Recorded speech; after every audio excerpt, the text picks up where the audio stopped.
Yeesh. Let's go live and talk about it, baby.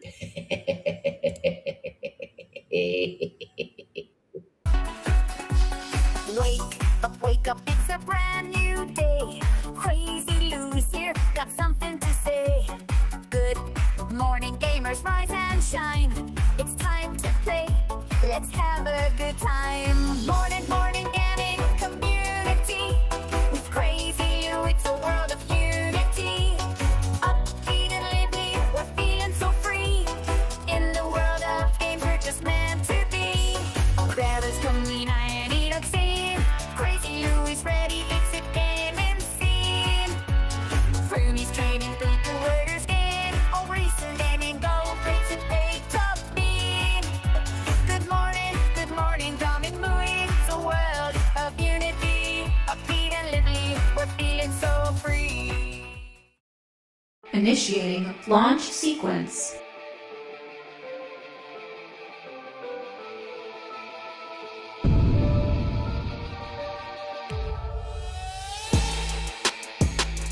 Let's begin. Good morning, everybody. Also, afternoon and evening, the crazy one. Wish you a beautiful and awesome Wednesday. Hello, and good morning, my chat. How are you guys doing today? I hope you guys are having a beautiful Wednesday. Yes. Oh, I hear myself repeat back. All right, got it. Fixed it. So, what's cooking, chat? What's new? What's happening? Because here's the thing, though. Lately, there hasn't been that much of news. So, collecting news these days has been a pain in the butt, which is okay because, we're still at the beginning of the year. Usually, things pick up after the 15. Of course, we have the Xbox Showcase next week, which I got to get that thumbnail done. I got to get the thumbnail done and have it ready. So that way, uh-oh, my uncle's calling me now. Shoot, I'm gonna call him in a bit. Why they always call him the show though? That's weird. So chat, what's happening? What's cooking? What's new? Hey, meet the cheater. How you doing? Good morning, Louis. Imagine a burger so filled with cheese that you go diabetic by eating it. Oh wow, is Xbox in trouble, Louis? Not yet.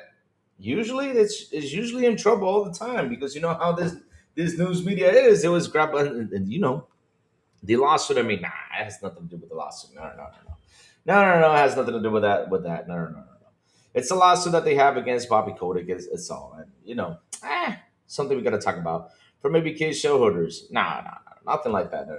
Nothing like that. Don't worry, I'm gonna read about it. Hello, why so serious? Good morning to you, Sir Jacob Novick. Good morning. He says, "Hi, Louis. Hi, Louis, and all. Order a cheeseburger, normal burger, and milkshake strawberries." Oh man, you're gonna go into food coma. Oh Lord. BB Money B, good morning. Rachie, good morning. What's up, Rachie? How you doing? Let's see who else is in here. Well, I guess that's it. I mean, guys, if you're out there hanging in the background, come by and say hello so I can say good morning to you all. So, today we're going to start with Joseph Fares defending EA, and then we're going to head into the spicy thing that happened with Bobby Kotick because, I accidentally, switched around the titles, and made the Joseph Fares defends EA, you know, you know what I mean, though, right? Because I said a couple things about Louis. Who are the shareholders suing? The Lord, Jacob. Listen, it was not the shareholders suing. It's this is about Bobby Kotick in general. Bobby Kotick came out. It's a lawsuit that's been going on with Bobby Kotick, because of what he did in there in ABK, that he sued the company real fast, and they're saying that he sued it because there was people after him because you know why. You know what he did during those years, right? Louis, you ever had a hash brown sandwich? No, I have not had a hash brown sandwich. Thank you. And I don't know why you like to bring up hash brown sandwiches when I'm hungry. I'm drinking my coffee, but I'm hungry. And Jacob Noah talking about cheeseburgers got me hungry too. Hmm. Hmm. So what we're gonna do is we're gonna talk about first, like I said, the Joseph Fares story. Let's read about it, which is interesting because this man went out and defended EA. Like, okay, cool. I mean, if you want to defend EA, good. The thing is, you work at EA. Of course, you're going to defend it as of now because you work there. But what happens if you get laid off?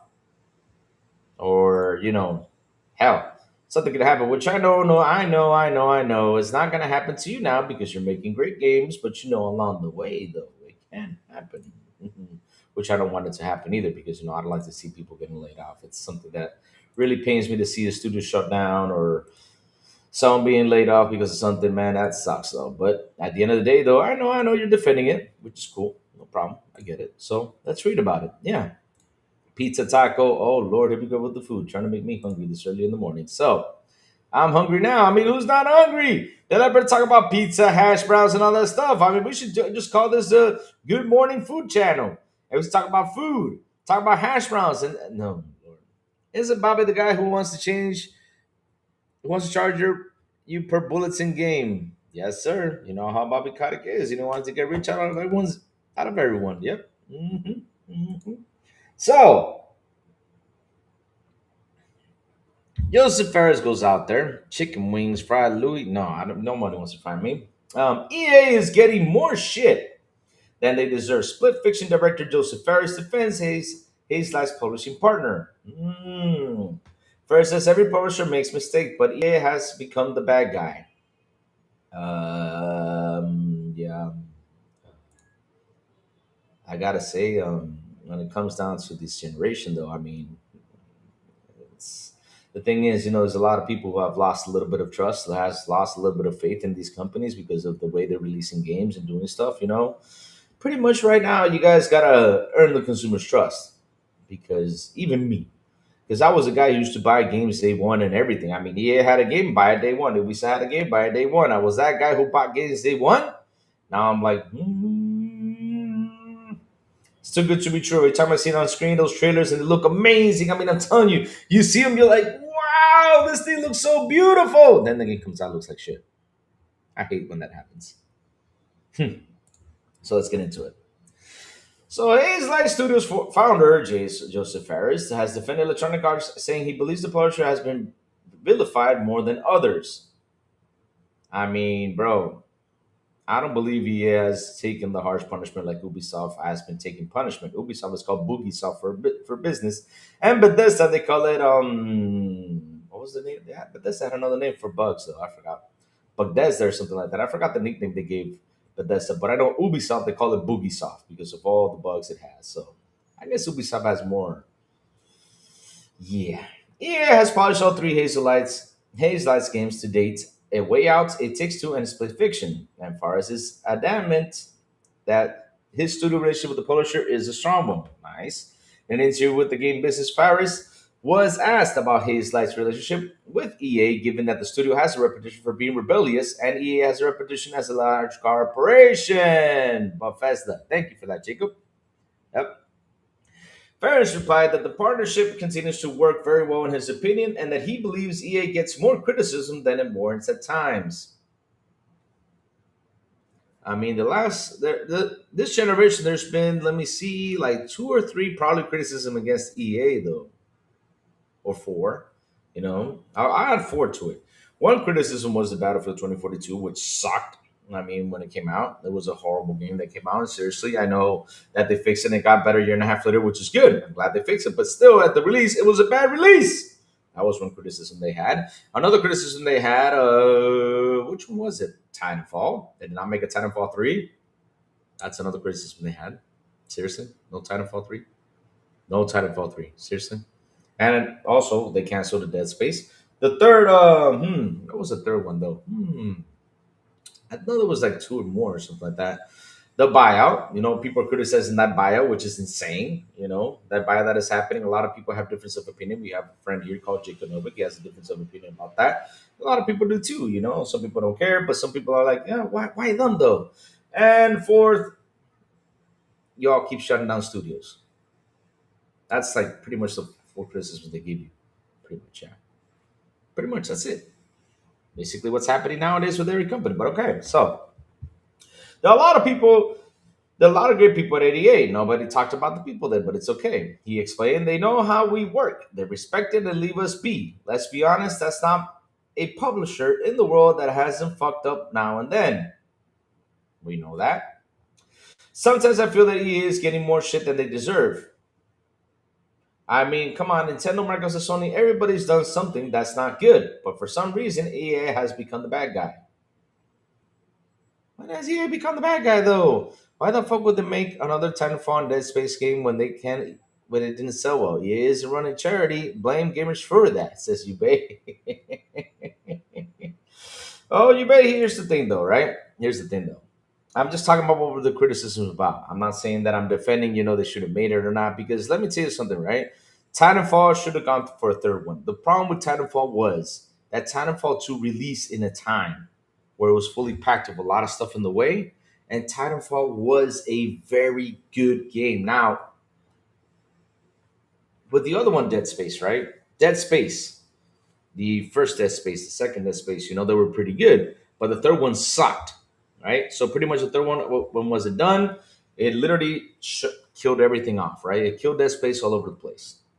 And then they went back and did a remake, and I was like, why would you guys do a remake about this game? I mean, I understand right now we're in an era that a lot of horror games are popping up, and we're enjoying it. You probably did it because you guys saw what was that game called that released? That was the guy from Dead Space. I forgot. He worked on it. Um, hmm, what was that game called? The guy that worked in Dead Space, and then he went out there and made his own game, and now he shut down the studio after he made the game. Man, what was the game called? It looked pretty scary though. It was like in space. The people were turning into like zombies, space zombies, something like that. It was a pretty good game though, to be honest. But it wasn't like the best game ever, but it was pretty good. What was the name of that? Callisto Protocol. There you go, Callisto Protocol, right? So I know they pretty much made that just to compete against Callisto Protocol, but I mean that's how I felt it though. I was like, nah, nah, nah, nah. Nah.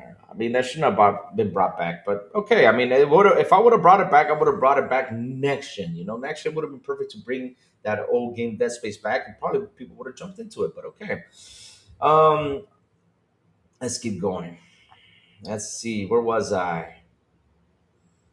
Oh, okay, has become the bad guy. For us, it's a super good collaborations. I'm very open about. If it was bad, I would have said that in this interviews as well. But we have a great relationship. I'm not saying that they haven't done any mistakes like any other publisher. All the people I'm surrounded with, the EA are gamers. They love games. It's not like I'm sitting with the corporate people with suits. It's not like that. And people should not worry because Haze Light will do always what it wants.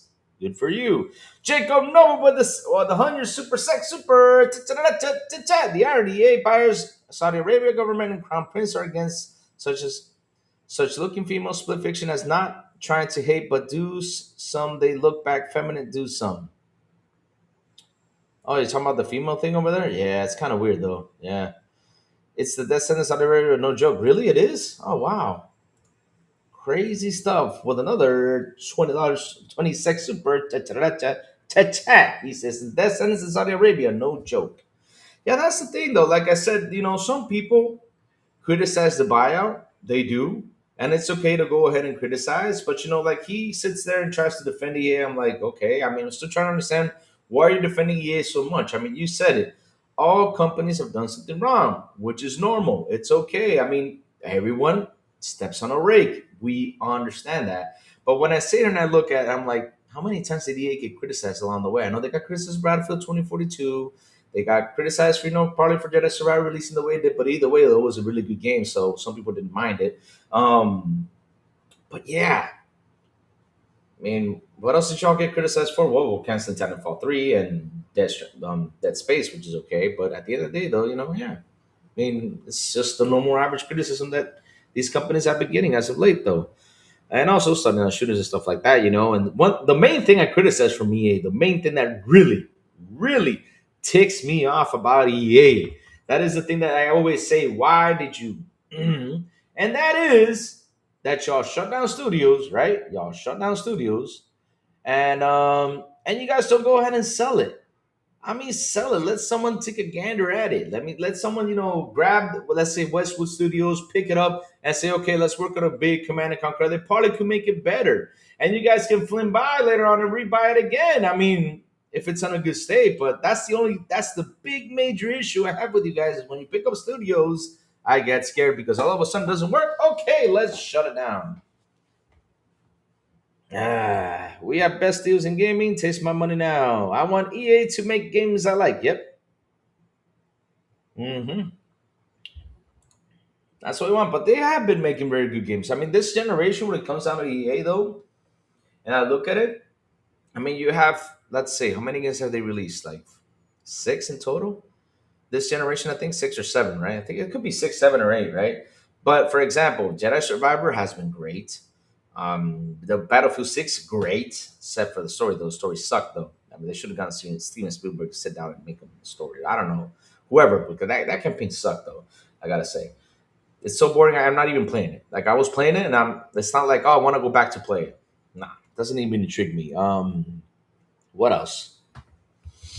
What else? There's Shadow Survivor, Dead Space, of course, which is really good. Dead Space was great. Of course it was. I can't bash Dead Space. Always a good Dead Space. Dead Space was good back then and it's still good now. What else have they released, though, that done a pretty good job with it? I mean, there's some games they have released and done amazing with it. Seriously, they have. Except for Battlefield 2042, which, came out older busted.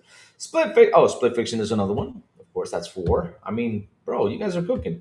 Split Fiction was released in March 2025 and within roughly 2 months had sold 4 million copies. Nice. The game, which is played entirely called, follows two writers as a bit through levels based on stories that they have attempted to get published.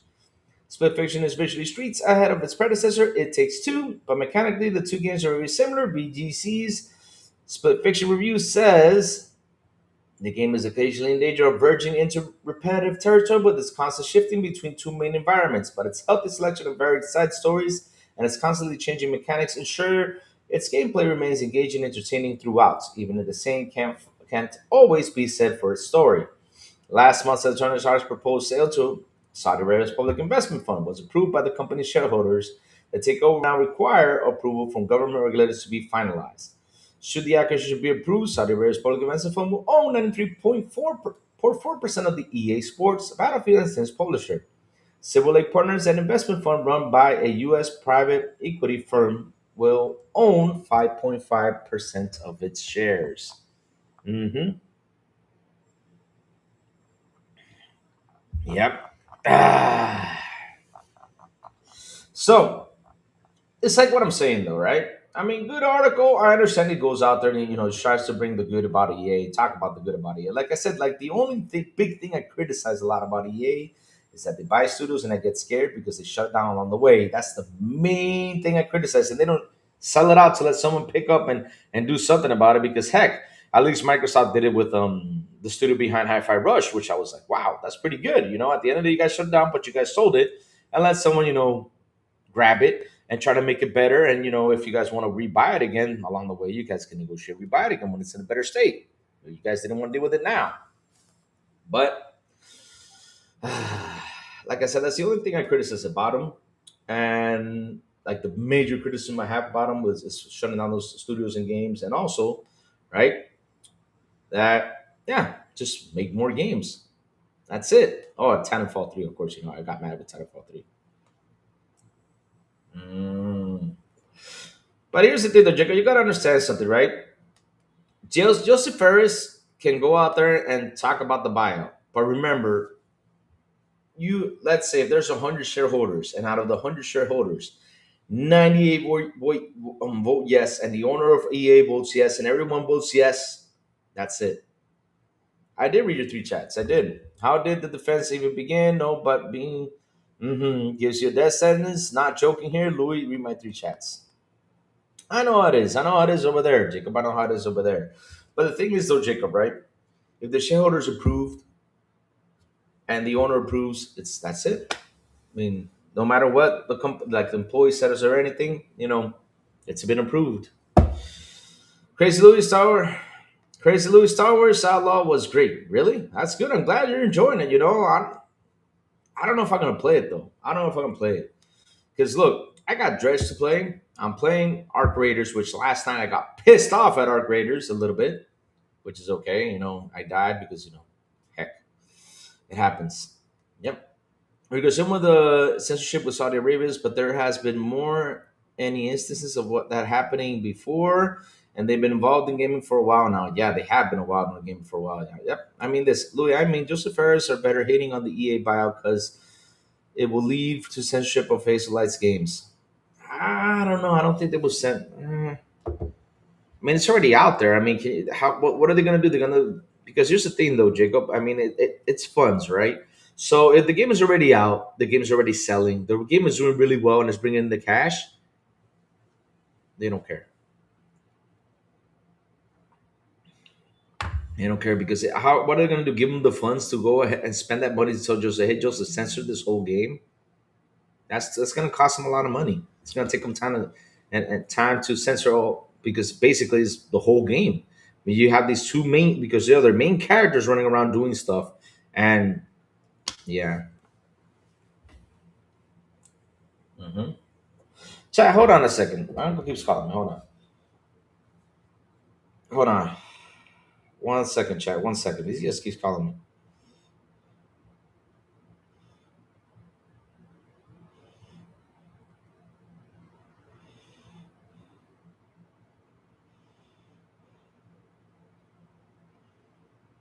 Sorry about that. I'm just typing to see if I can call him in a bit.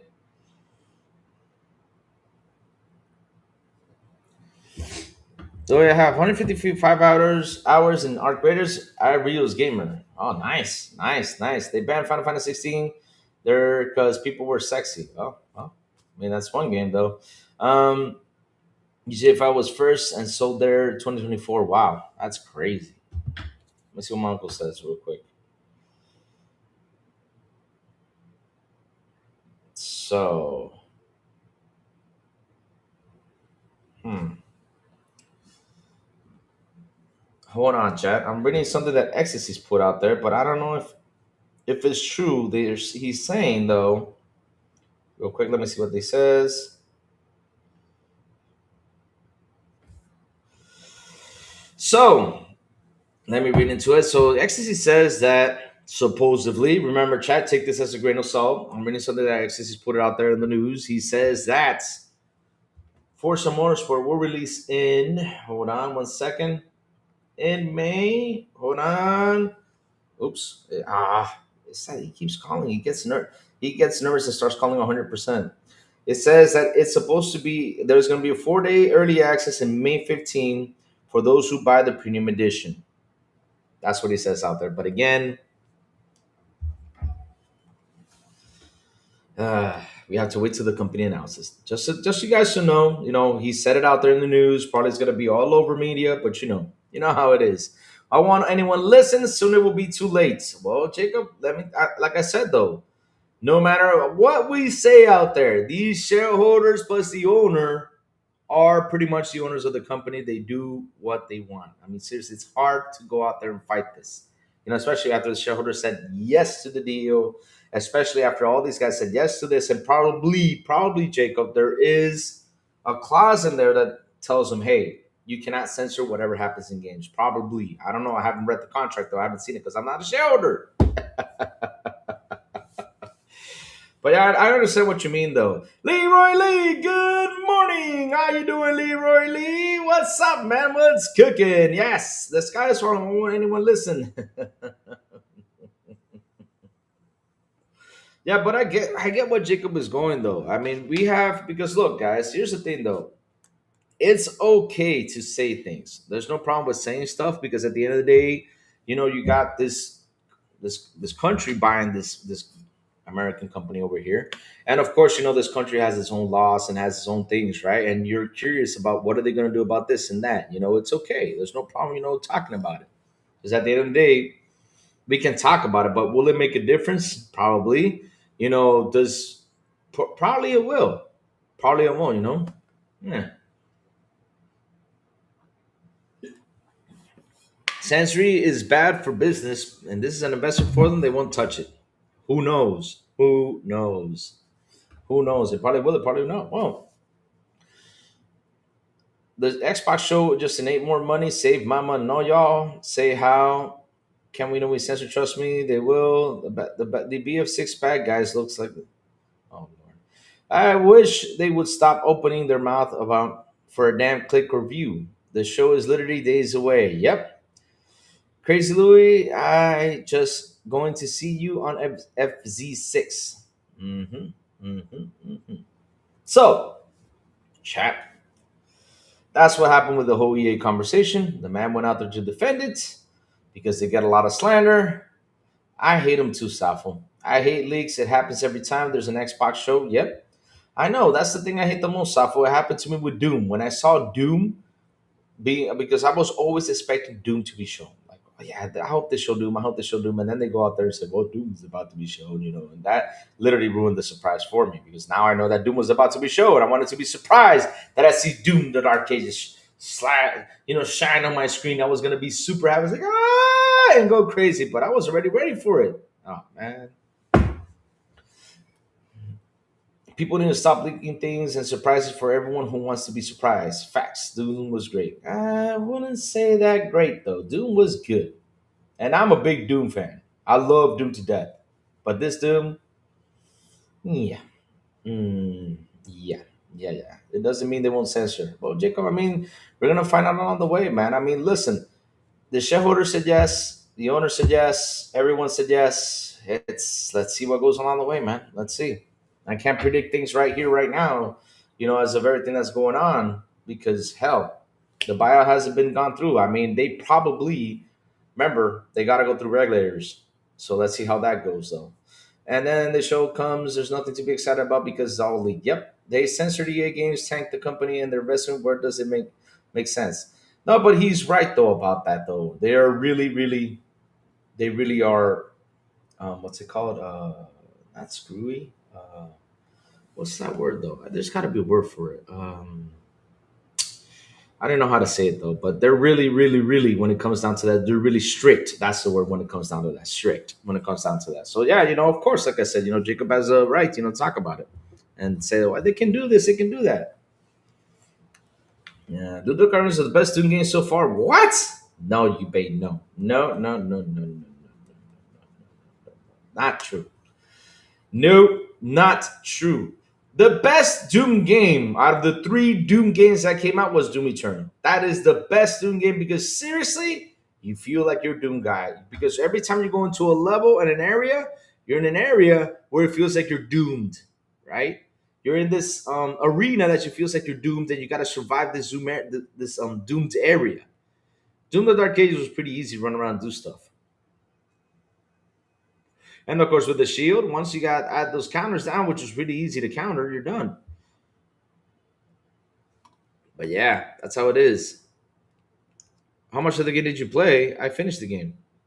Doom Dark Ages, I finished it. I finished Doom Dark Ages and finished it pretty quick. Doom Eternal was way more tougher, and it felt like you were doomed. You can put it in a normal difficulty, and it was tough. It was a tough game. It was really great game. Really great game. I still use it to practice though. Doom Eternal, I might go back to it just to get my shooter skills back up into level because I love Doom Eternal. I love the way it plays. I love that it makes you tougher, in shooters. It does.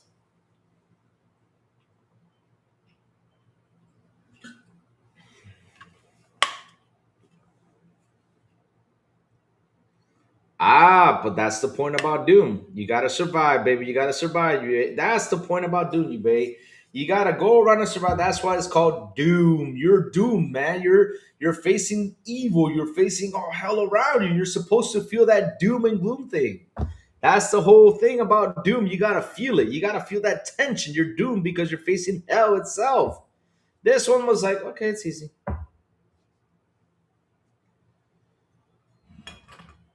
Facts and killer demons. Oh my god, the demons were ruthless in Doom Eternal. Oh man.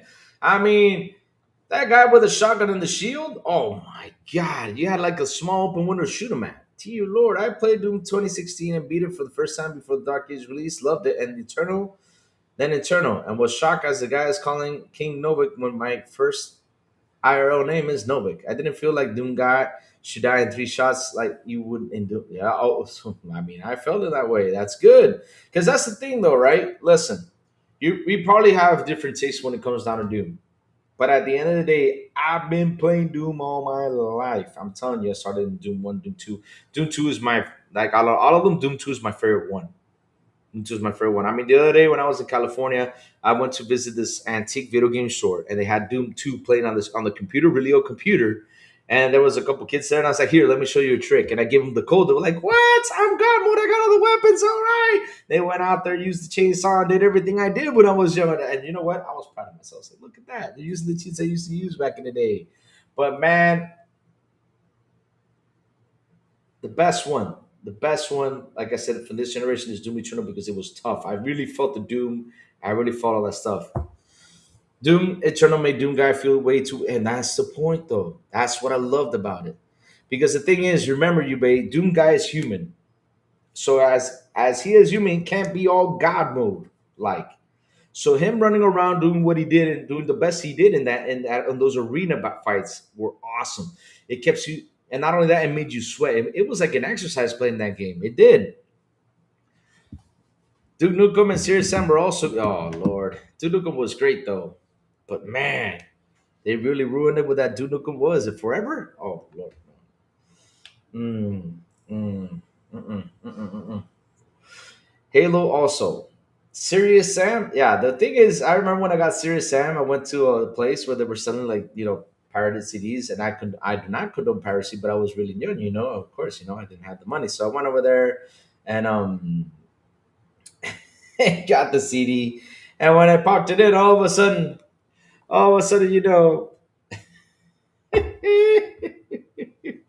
I saw this big ass beast chasing after him. I was like, what the hell is this thing? And you couldn't kill this damn thing. No matter how much you shot him, you couldn't kill him. Damn, that guy was an asshole though. That big ass scorpion dude. Mm.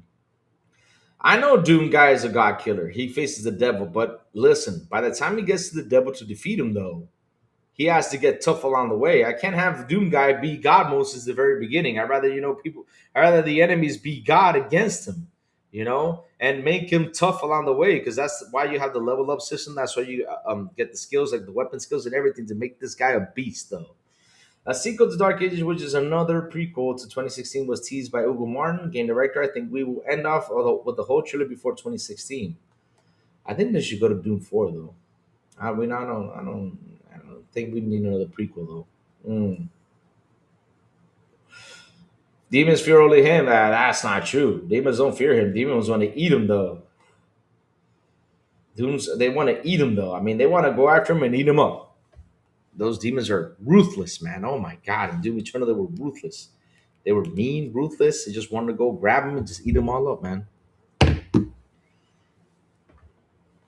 Grunts? Nah, it's not grunts, man. It's everything in that screen. I mean, literally, you can't stop. That's something I love about Doom Eternal. You just cannot stop. You can't stop. You gotta like, okay, let me sit here and just wait for these guys to come over and pile up for me to shoot. No, you gotta move. You gotta keep on moving. You gotta collect shoes. You gotta use that chainsaw. You gotta do all this stuff. Oh man, it felt good. He became at the end. Yeah, he became a god in Eternal. Yeah, at the end. Yeah, yeah.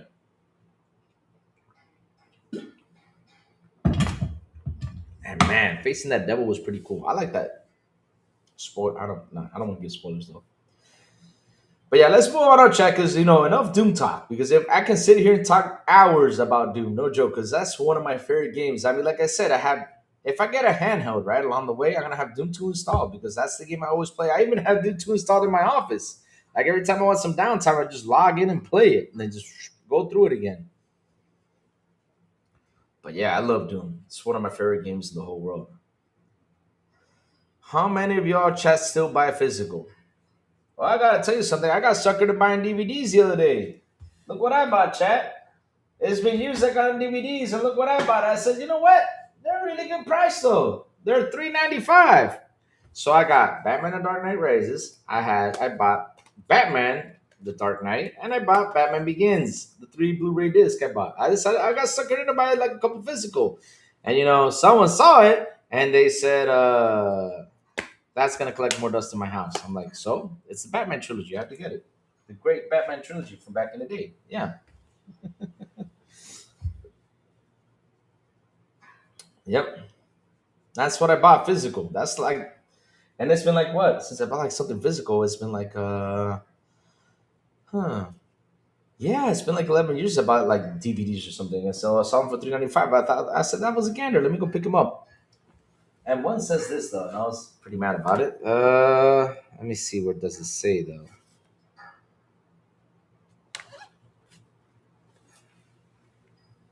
Seriously, out of all things, seriously, seriously, out of all things, I bought this and it says plays in the high definition PlayStation 3 Blu-ray players. Really, PlayStation was different back in the day. They tried to promote their console, though. Yeah, it is what it is. Look how Quick Resume with a bunch of physical. How does Quick Resume work with a bunch of physical games? Yeah, you got to put the disc in though. That's the thing, though. So yeah, you will take your time, taking out the disc, put in the next six, and then clicking on it, and then it will work though. But you got to put the disc in probably. That's how I think it does work because I have never tried it because I don't have that much physical games to try that out though. But that's a good question though. Just fired up Star Wars Outlaws. Nice, Christopher Rambo. Good morning to you, sir. The last thing I buy on DVD is the Big Bang Theory. Damn. Wow. The last time I put a DVD in a console was to try the Xbox One console because supposedly they were having a defective Blu-ray thing, and I had to get a DVD because there wasn't any games for it when I bought the Xbox on One. So what I did was I got a Blu-ray, and it was Brother We're Out Thou. I think that was the movie called, and that was the last time I put a physical thing. No, the last physical game I put in was shoot. I mean, when it comes down to movies, that was the last movie I put in DVDs. But when it comes to games, the last one was Battlefield Hardline. That was the last one. I got AC Mirage for $12. Damn. Goodbye though, Mirage. Mirage is the one that's in France though. Cause that game sold for like $1 though. After a while, it sold for like $1. Yep. So moving on up, chat. Moving on up. Let's talk about the Bobby Kotick situation here, which is something that I already grabbed the Josef Fares again. Oops. Let's talk about Bobby Kotick. Bobby Kotick. Bobby Kotick. All right, let's go. Yep, I just got the Bobby Kotick news. Let me get my Twitch out. I haven't taken Twitch out just in case somebody goes by and says, "Hey, what's up? Good morning." And I've been there. It is. Okay, here we go. All right, got it out here. All right, okay, good. Best viewer Streambo. I hate those guys. Seriously. Why don't you guys just go away? Stop with the Steamboat stuff. I don't want to use Steamboat. Ugh. Lord. So, let's talk about Bobby Kotick, guys. Here we go. Where is the news, though? Did I put it back in? Let me see. Where is it? It disappeared again. Ay, Dios mío. All right, here we go. Got it? All right. So, copy. Let me delete this and paste. All right. Got it over here. So, chat. Here we go. Yes, sir.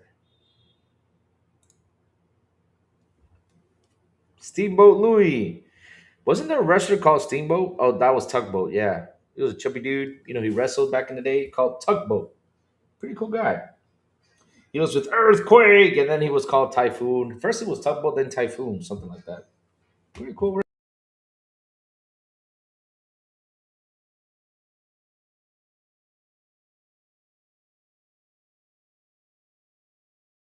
Meant to help the Embracer Group Embracer humble denies involvements. In a grievance filled legal filing, Kotick also vows to shine light on the gross misconduct of the activists who invented the false narrative and misconduct at Activision. I don't know about that though, but okay. A long-running lawsuit objecting to Microsoft 69 billion purchase of Activision Blizzard was receiving an extraordinary reply from Activision Blizzard CEO Bobby Kotick and swift pushback against one of the most volatile claims. The ongoing lawsuit filed by Swedish pension fund Sjunde AP Fonden, also known as AP7, in the lowest court of Chancery in late 2022, alleges that Kotick rushed the sale of Activision Blizzard in late 2021 to avoid the consequences of sexual misconduct scandals swirling around the company. The AP7 fund was sought to make their suits a class action, claim additional payments for shareholders, and to even invalidate the deal. It names Microsoft, Activision Blizzard, and the company's former board of directors, including Kotick, as defendants. In a newly disclosed court filing that was submitted by Kotick and his lawyers in December and published for public consumption yesterday, the veteran gaming CEO denies AP7 claims via an official answer to the suit. In that answer, Kotick doesn't deny the allegations and offer defense of his run overseeing the makers of Call of Duty, World of Warcraft, and Candy Crush. He also tends to assign blame for those workplace scandals and bad press, and even for the AP7 lawsuit. Behind the specific litigation, he suggests is another powerful games industry player, the Embracer Group, makers of Tomb Raider and Dead Island, rights holders to Lord of the Rings. He describes Embracer as a potential secret collaborator on the suit, or at least to him, a conspiracy potential beneficiary. As Scott and his legal team write, the Delaware lawsuit was apparently aimed to help pave the way for Embracer to increase its foothold in the California market to the expense of Activision, making it more difficult for Activision to recruit talent and expand through M&A activity of the sort of Activision relied to grow historically. Embracer has colorfully denied any such claims, telling GameFile in part that perhaps difficult to accept for Mr. Kotick, but we did not and do not need any help from a Swedish pension fund in competing with Activision.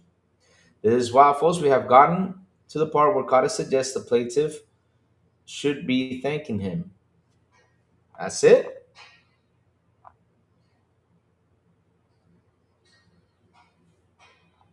So that's it. That's all I read, though. I thought it was something about ABK deal because I read somewhere that he said through this deal that there was the lawsuit between FTC and all that stuff. Probably was in the files though. It was probably in the files. So the lawsuit with the FTC and everything, saying that there wasn't any competition for Call of Duty. It was destroyed though.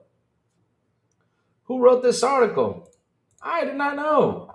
His name is Steven Totilo. That's who wrote this article. Yeah, that's who wrote it though. Weird. But I read somewhere that he was talking about that since Call of Duty, its sales were down 60%, since they were saying that Call of Duty did not have competition, and this year alone, its sales were down. I have it right here. Let me go pick it up. Hold on, chat 1 second. Let me go see if I can find it. So Tilo is a pony. I don't think any of this is true. That's a weird article, though. That's the one I found, though.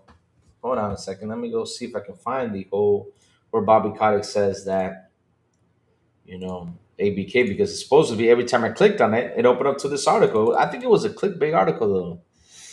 Louis, I did a thing. I think it was good or bad. I was looking at my local GameStop. They had a collections edition for DA Veilguard.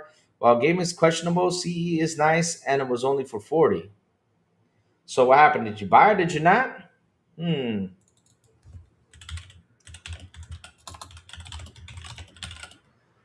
That's 6%. Duty this year was down. All right, let's see now. Here we go. Found it now. I guess I posted the wrong article. Sorry about that, chat. Now it's starting to pop up because, like I said, all right. Here it is. Never mind. Here, let me read it. That was a weird one because every time I clicked on it, every time I click on the article or click on the news, it sent me to that article. So I was hoping that in that article that information was there, but it wasn't. I ended up buying it with the CE for AC Mirage for 85 for both. Hey, good job, man. If you can get things for cheap, go for it. I always say that. I mean, if you get it for a good price, look at me. I said I'm not buying anything physical anymore, and I got suckered into buying 3 DVDs, the Batman collection right there. There you go. I bought the Batman collection, all 3 of them. I bought them all 3. Now I have them on Blu-ray. I haven't checked them out, though, to see if they work, though. But, yeah. So, let's read about this. Call of Duty Black Ops 7 sales down 60% from last year due to intense competition, claims Bobby Kotick. According to former Activision CEO Bobby Kotick, the latest installment of the Call of Duty series, Black Ops 7, is on track to perform over 60% below last year.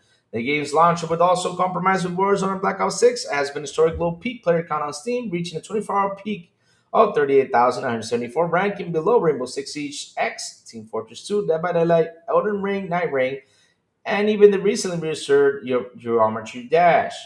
In response to the ongoing lawsuit objecting Microsoft acquisition of Activision Blizzard King, here we go. Kotick stated that the sharp drop in sales was because of intense competition from titles like Battlefield via GameFile, which, despite losing players at an alarming rate, still has over double Call of Duty current peak. A key concern raised the acquisition by regulators was Call of Duty alleged monopoly over the multiplayer FPS market, but Kotick claimed that this intense competition is destroying the FTC's now defeated argument about the lack of competition in first-person action game category.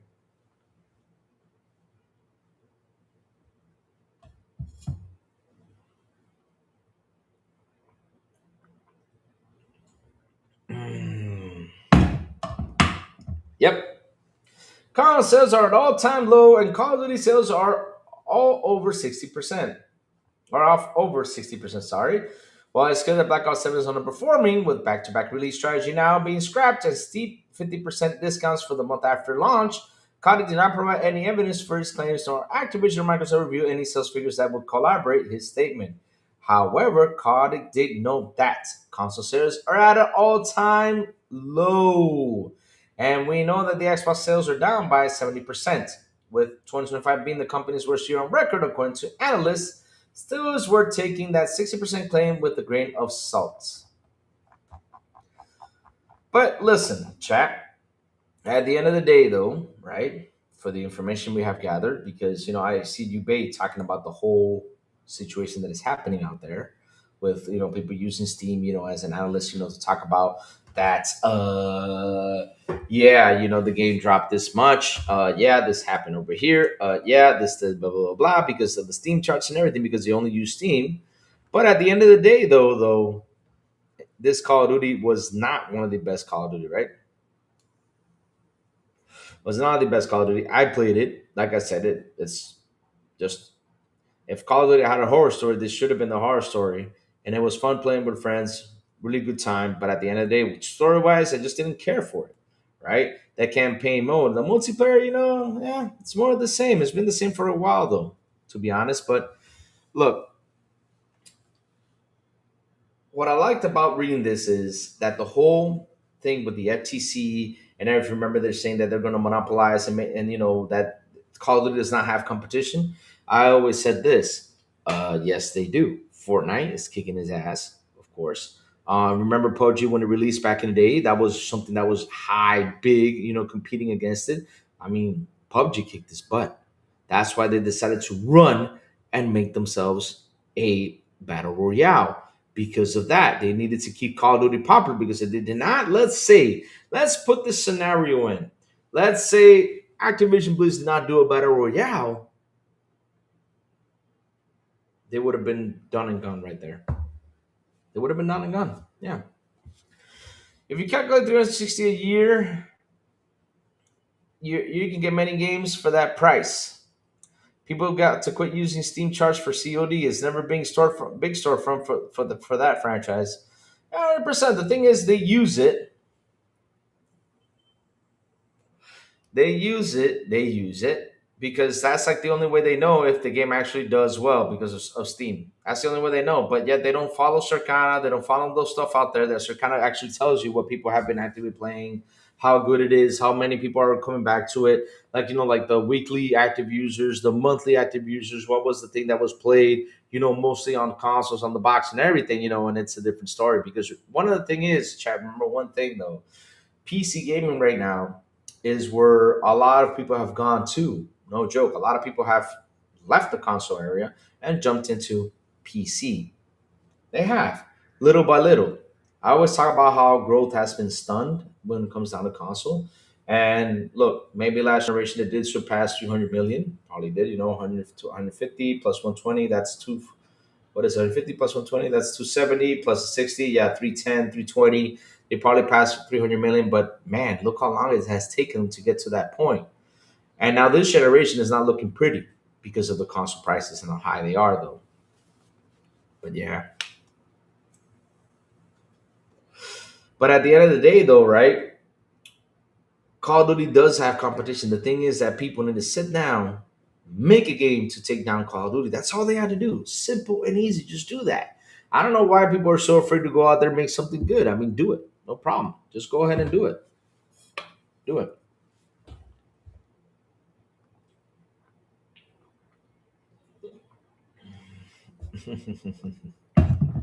Let's see now. See what you're saying. If you calculate 360, people got to quit using Steam Charts for COD. My Game Pass ends in 7 months. I don't plan to renew. Just get it when a game I want to play later on. That's cool. That for that 360, I also played 32 games last year, including many $70 games. I find it to be a great deal. If you don't play many games, then it's not 100%. Microsoft made a big L by abandoning Games with Gold. Games with Gold was a good reason monthly stay sub, but without Games with Gold, I can pause without missing out. Games with Gold was good to its point, though, Rachie. It was good to while it lasted, though. It got to a point where it was just like all they were putting on was blinks. I don't remember how many times they put blinks on Games with Gold. They put like 50 times after the end of the day, though. And they decided to focus more on Game Pass, though, which, to be honest, though, and if I look with Games with Gold versus Game Pass, I think Game Pass for me is a clear winner right there, 100%. Even though, with Games with Gold, you downloaded it and you kept it there while you're still logged in, right? It was good, right? Good while it lasted. But at the end of the day, though, it just got modernized and it was just put into Game Pass. And look, it's like what you say, there's always sales. Sales are everywhere. It always happens. Like, guys, me right now, it's hard for me to say I'm going to purchase a game day one because of the way games are spitting out. I've said this before, the games come out and I had to watch like 20 or 30 videos out there of people checking the FPS, checking the resolution. Is it worth buying? Is it broken? Is it not? Because games are being released broken. Look at Cold Violet, look at Quantum Error, look at the one that released in what was it, September, I think it was, or August, the PlayStation game that was released, PlayStation exclusive, that was it was broken. I mean, right now, there's still games right now, still in this time of the generation that come out broken. And so every time they come out broken, what I do is, okay, it's broken, okay, I'll wait. But I have so many things to play. But another thing is though about Game Pass though. If you don't play a lot of games, then hey, don't be sub to it. Just buy one game, and just play that one game you buy. Or two or three games you buy over the year and that you save your money. That's the whole point.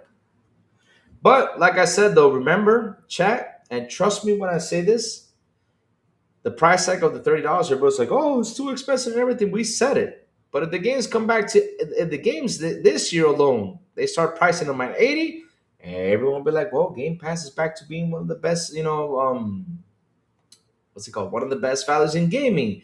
$30. A lot of people are gonna start saying that back, but still, even though it's still gonna be the best value in gaming, we have to protest if it does another price hike. We still have to do it because if we let them price hike the way they want, sooner or later it's gonna be a 50, and then it will just not be worth it at all. Because I'm not paying $50 a month. That's a lot of money though. Steam charts in general for overall performance of a game, more like it, unless that's the only platform it's on. They use it, I think, mainly because it's the only place you get real numbers. Yep, that's the only place they get it. That's why they use that to console war. They use that for content. They use that for all that stuff because you don't know until the company comes out and says, "Oh, well, we sold 4 million, 5 million copies." That's how they know. But this is the now when I get Game Pass 1 month at a time, depending what I want to play. I will maybe even wait the year, wait for the get premium within the game fully patched. Louis, you dead? No, I'm not dead though. You is you. Steam is valid source of data as it made numbers public.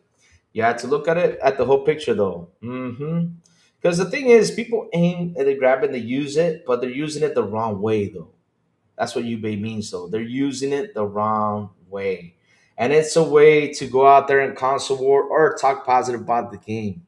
And Steam is like he says, though. I get what he says, though. The point is, Steam should not be your only source. You got to watch your Sacanas. There's a lot of things out there you got to watch, though. Because even though Steam gives you the information, right? About how many players are playing the game, but people use it the wrong way. That's the problem. Using it to judge the game's health at other games is really a bad comparison. COD is huge on Battle.net, which eats up most of the PC players. 100%.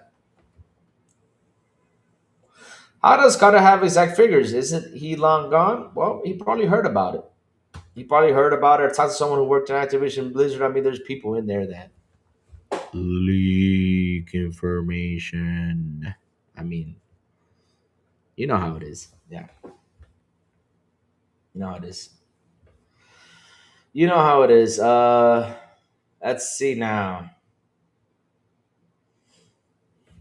Yeah, Game Pass could go in 2020 was an amazing value. I like GWG.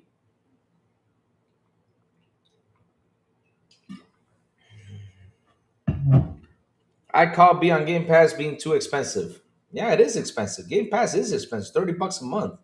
It is expensive. I said it before and I'll say it again. I'm mad for the price hikes. I cannot stand it. Doesn't matter what company it is. It did price hike. I mean, I can't sit there and say, well, they need a price hike in order to survive. No. That's $1 trillion company. No, no. They make too much money. No. $1 trillion? 3 trillion.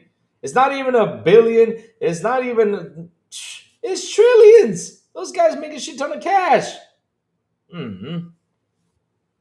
MS will announce $80 games before Developer Direct if they are going to probably this week. I believe everyone is going to announce $80 games nowadays. I think they will. Game Pass should do what Humble does, give incentive to long-term subs. People started to call it games with mode towards the end. Yep. Wow, he's mode. That was an awful name. You can still get buy Game Pass for under $20 a month. Nice. Um, I know how many times GWDG saved me when I had visitors at home. I had a collection of diverse games for any kind of person. That's another one though. There's so many games out there right now with Game Pass. It's insane. I mean, Game Pass is packed with games. Jesus. Yeah, but those trillion doesn't last forever, Louis. But here's the thing though, Jacob. If they went back on it, if they went back, like for example, it dropped from 3 trillion to 2 trillion and 1 trillion, then I say they're in trouble. But it doesn't go back, it keeps on growing. And the guy who's getting those big checks, his name is Nadella. That's the guy who's getting those big checks. That's why you hear Joey mad at Nadella because Nadella, is getting those big fat checks. He is. You didn't get to be worth trillions by losing money. How much you're selling? Yeah. Yep. Yep. I mean, those guys are getting a ton of cash though. I mean, Microsoft is banking. I mean, the last time I heard they were like what 1 trillion, and all of a sudden they became 2 trillion. Now they're at 3 trillion. It's like that 80 billion buyout didn't cost them shit. Whew. Just look for deals online for Game Pass Ultimate. Yep, there's a lot of deals out there for Game Pass Ultimate. I wish I could use them though. I try to look for them, but I can never find them though. Every time there's a deal, people go ahead and pick them up, and I just cannot find those good deals with Game Pass. But no, I mean Jacob, look, if they're in the trillion area, I mean shit, losing money there is gonna be tough though. I mean, it's gonna take them years to be bankrupt. I mean, there's no human being alive that has $1 trillion. If he had $1 trillion, doesn't have to work for. I mean, him, his kids, his kids has kids. His kids has kids, has kids, has kids, and his kids has kids, has kids, has kids. Has kids. I mean, I can just keep on going. I mean, literally, with $1 trillion, right? Your family can live probably for 200, 300 years. No joke. They can. What I'm saying is Resident Evil Village could have been this month GWG instead of the temporary game on Game Pass. Okay, I see what you mean though. You just want the game for yourself, yeah. But look, it was good while it lasted though. It was good while it lasted. But at the end of the day though, I'm just happy with Game Pass. It just keeps on delivering, feeding me, and getting me games. I'm happy with it. I totally forgot about what games would go because seriously, it just disappeared out of the bloom. Which at the end of the day, the way it was going, I was happy it disappeared because they were just releasing some crappy games. To be honest, though, let me see. $30 for Game Pass is fine for upper class people. They don't care about the price. The rest of us need deals. Laugh out loud. Well, to be honest, though, still $30 is not a bad number, though. It's not a bad number, but the thing is, uh, I don't know about that though, but um, the thing is though is that if they would have done this the first time they raised the prices, of course there would have been a fight out there.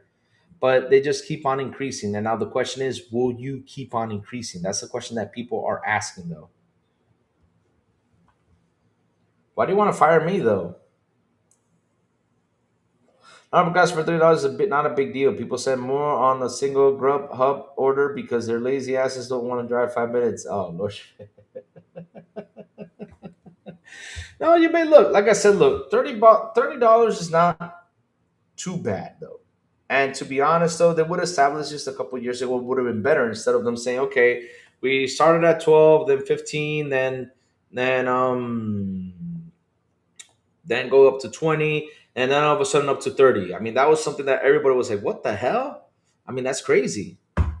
That's crazy. A lot of people were like, damn, that was like, and so people are pretty scared that it will increase the price again. At least they have the packing deal that you can go ahead and buy 3 years of Game Pass and pack it up and have 3 years of Game Pass or 2 years of Game Pass. I don't know how long it lasts now because I haven't done it in a while. But at least we still have that, which is nice. But like I said, if they increase, we got to go out there and talk about it. Yep, you buy games as they increase. La pay online as well. Yep, and gaming is getting expensive though. Oof, it is getting expensive. It's getting to a point where you're like, I don't know. Because it's like what I say though. Because look, let me tell you something, right? It's like when you go out there and buy a car.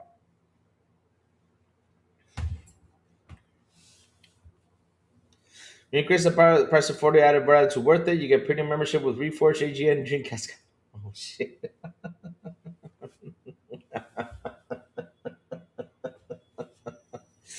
Oh no, that was funny though. They also went from offering 100 games to 500 plus days. They won games, but literally thought they shouldn't have raised the price at all. I don't think $30 is bad at all. I'm only speaking for me. Yeah, here's the thing though. I'm not trying to defend if it's 30 price is good or bad or anything. I mean, to be honest though, for all the stuff you get, $30 is pretty good, right? For all the stuff we get, $30 is pretty good. I gotta say because the value in it, it's amazing. I mean, let's see the developers direct. I mean, the developers direct is going to be pretty big, and for what we heard, we're getting a lot of games though. But the increasing though, is what's hurting this. They keep on increasing, they keep on increasing. I really do hope so they don't increase anymore. Microsoft did not increase anymore. Leave it like that for a long, and I do mean a long, long, long time. Leave it like that. Leave it right there. Don't increase anymore. You got to stop right there. Because if you increase anymore, I mean, people are just going to jump into it. Even though games might increase in prices, because of course I see games increasing in prices because of the RAM situation, all that stuff. I can see that happening. I can see console increases, though. I mean, increase the hardware if you got to because of the situation you're in, which sucks, and we know what's going to happen. But when it comes to the service, though, leave it like that. Leave it like that for a couple years. Let people, try to get their heads into it because the thing is, they went too quick. Right after the ABK, they increased. Boom. And now a year later, they increase. Boom. It's too quick. Leave a time margin for people to get adjusted to it. And by the time goes by, you say, okay, maybe it's time now to increase. That's what you got to do. It. One thing is certain, though, you never get gamers' opinions about change. If it were gamers, would still be 8-bit with no online multiplayer, paying $30 for 100 from and 100 for consoles. Nobody likes change. That's the truth, debate. Nobody likes change. But the thing is that you gotta leave a time to adjust. You can't force things too quick. That's the thing you can't do. And the thing is with Microsoft, though, you already increased from 12 to 15, then to 15 to 20, and it was all done quick, quick, quick, quick. You didn't leave the time for people to adjust to the prices, though.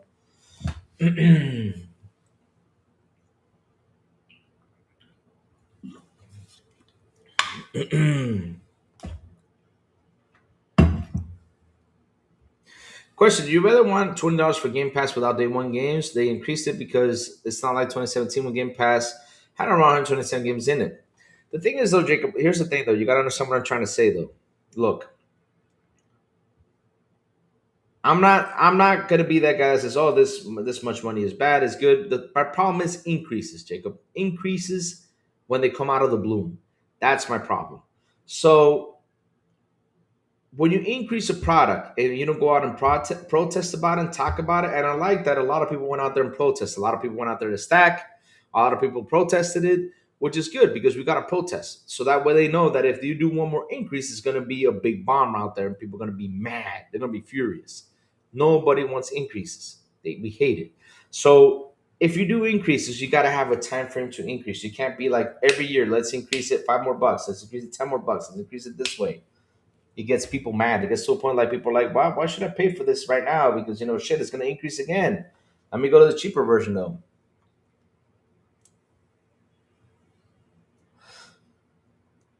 Let me read. The gaming industry is fighting against backlog and 95% discount games. I mean, look, not even that though, Rachie. I mean, people have backlogs of games because they don't have the time though. I still have games I gotta finish because I don't have the time to sit down and play though. It happens to all of us because there's something new that came out that you really want to play. You want to put the other one to a side. It happens to all of us. But the thing is, though, even though with the backlog, though, right, you still want to see what are they going to feed me in here. You still want to see that. There's nothing bad for it. But yes, I do agree they do need a family plan. I understand you, but 500, 600 games day one and Xbox Game Pass day one. I wouldn't say 500, 600 games day one, though, because they sometimes grab games that are really old and put it in there, make a deal, put it in there. And so does this thing, $20 USD in price. No, I get it. Listen, Jacob, I get that. But the problem is not the price. The problem is the increases. That's a major problem. If we don't fight increases, all of a sudden we're gonna have Game Pass for $50, and you're just gonna say, "Damn," you know, you're gonna say, "Damn, this is crazy." It's gonna get to that point if we don't go out there and talk about it and fight it. Like I said, yeah, I look at the $30. I'm like, okay, $30 in the years is this much? Am I buying games as much because the dollar here is changed to this much because right now the dollar is 64.25, and then it's gonna go up to 65. Yeah, yeah. But if or not, a 59 video game sold during the 90s adjusted for inflation would cost $90 to $100 in today's price. Yep, 100%. Yep.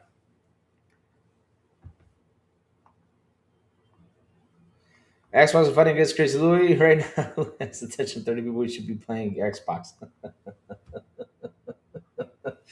Why do you say that, Rachie? That hurt my feelings right there. No, Xbox, don't fight me. I'm just a little guy, Xbox. I'm just a little guy. Question: why do you think the price increased? Because Xbox could have to talk actually laid off things if they didn't. Um, hmm. Look, I'll explain again, Jacob. Look, layoffs will happen no matter what.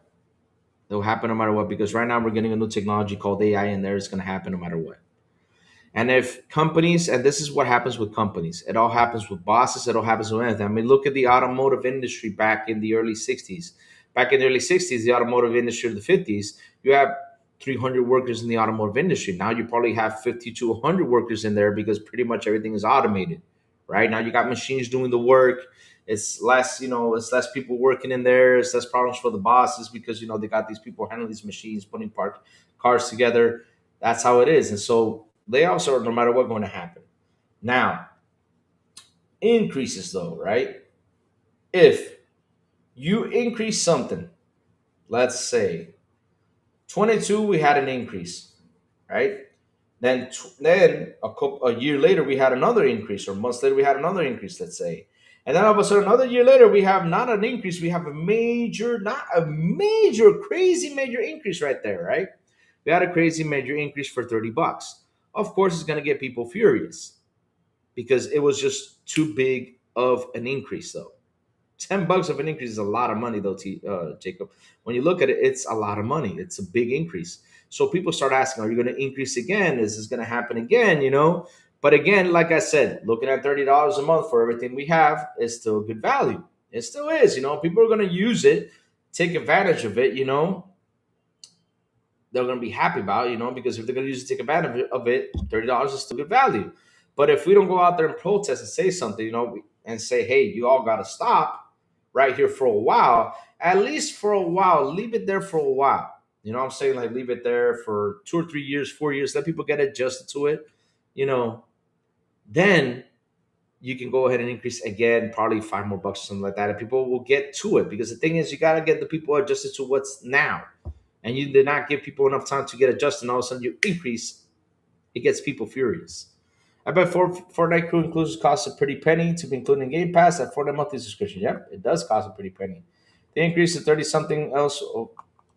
If they didn't increase to 30, something else would have increased. Well, but everything is increased though. No, I don't want that, Jacob. But the thing is, Jacob, things are going to get there, and that's the bad part. One second, chat. Hello, todo bien, cuéntamelo. Sí, yo le mando un correo, estoy esperando que me respondan. Sí. Ah, está bien, pues hablamos ahorita entonces. Okay, bye. So you want price like we see why people admit they will pay $100 per game. GameCube was 200 on launch. But here's the thing, though, chat. Look, the thing is, you guys need to understand what the complaint is about. I hate price hikes. I'm totally against price hikes. I don't want to see any more price hikes. I just wanted to stop right there. But like I said, this year alone is a scary year right now. For all of us as gamers, is a scary year because when it comes down to gamers, the stuff we buy in order to game are now going to increase again because of the situation we have, which is AI. People are going out there to buy RAMs and everything, right? So I don't know if Game Pass will increase. I hope it doesn't. I hope they sit there and make it last for long. I don't know if games are going to increase because we're seeing the warnings out there, especially with Nintendo and Xbox last year saying that that games will be at 80. I don't know if it's gonna happen though. And so I don't know what's gonna happen this year. This is gonna be one scary year for us gamers because right now, for example, if I want to say I want to build a PC, oh shit, Lord have mercy. Because look, RAMs are expensive now. Oh man.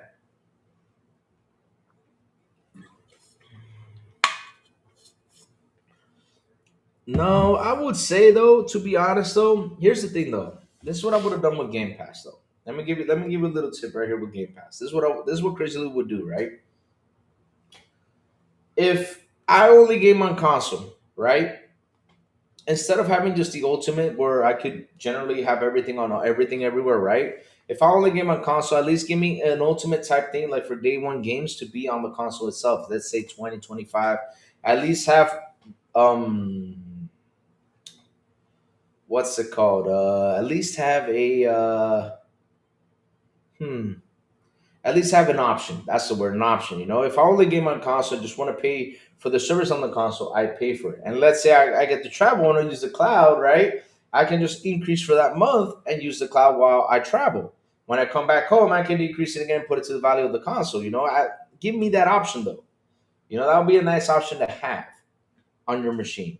Instead of having three tiers, at least had a console tier, and like they only have a PC tier. It would be nice just to have a console tier that is doing its wonders just like the PC tier. That would be nice though. And say pay $25 because hey, I understand the ultimate. The ultimate has cloud, which I used while I was away, which is a big advantage. The ultimate has all these options that I really took advantage of while I was away. But when I'm here in Dominican though, since I don't have cloud gaming yet, I'm not. I'm literally only using like let's see 60% or 70% of the service I can say of the ultimate, pretty much like that though. I think that's what I'm using basically. So I'm not using the whole service though. So if I had the cloud, then I would be gladly paying for it. So like I said, options are always good though. That's what I would have done. Give them a console tier for people to just enjoy though. I have like 24 sealed Xbox games in edition. I haven't started. Oh dear lord. No, but the thing is, what I mean by scary for gamers is that this year alone, and for what I've been hearing, the Nintendo stock has been going down. Things are happening just starting the year off. We might see Nintendo increase the console prices. We might see this happen. So the thing is, if we see one increase, we're going to see pretty much all of them increase because of the situation that's happening on hand, which sucks. It sucks. Even though we're already packed, even though we got our games, even though we got our systems, we have our systems, but knock on wood, I'm knocking on wood so it doesn't happen to anyone here that's live with me chatting. I pray that nothing happens to none of my equipment while this whole RAM thing is going around. Because heck, it would suck that I have to go back and buy an Xbox, a 5-year-old Xbox, for $600 though. Jacob with the $100 sex super. Cha-cha-cha-cha-cha. He says people often say they can eat the cost, but the truth is that they do if they lose money, which results in player experience being worse for everyone, says Jacob Novick. Jacob, sometimes companies can eat cost though. They can eat costs and they can find a way to eat the cost. Trust me, they can because they game for something else. The thing is, Microsoft is $1 trillion company. They have enough money. They do. And the division, though, the division right now, of course, has been growing, which is fantastic. I'm happy that their Xbox division has been growing and it's become something that's bringing in a lot of cash for them, which I'm happy for them to do that. But when people say eat the cost, though, right? Uh, for example, it's just for saying like they wanted Ultimate to be cheap. But like I said, instead of you having an Ultimate edition, why don't you have a console tier? Let's have a console tier for the players, right? Players who came on console just pay this console tier and pay, let's say, $25 or $20 for it, and people will be happy about it. But they only have like three tiers. They have what is it? Core, premium, and is it core, premium, and ultimate, right? Am I right though? The tiers that they have, but probably have three or four. I don't know. But I guess it should have given you an option for like console only, so people could actually enjoy that though. What happens after they eat this the cost though? Jacob, trust me, they always find a way to make money though. That's the thing though. These companies always find a way to make money. They're making tons, and I do mean tons of money. I mean, Jacob, remember Xbox used to be in 12, now sitting at 23 billion. What is it, million or billion? I don't remember. But they always find a way to make the money, though. They always do. MS publicly stated that they're considering moving people out of state due to the absurd taxes and cost of business in the state. It's all passed down to the consumer. Mm-hmm. Probably going to do that, though. They're probably going to do that. I mean, Jacob, this man is getting bonuses.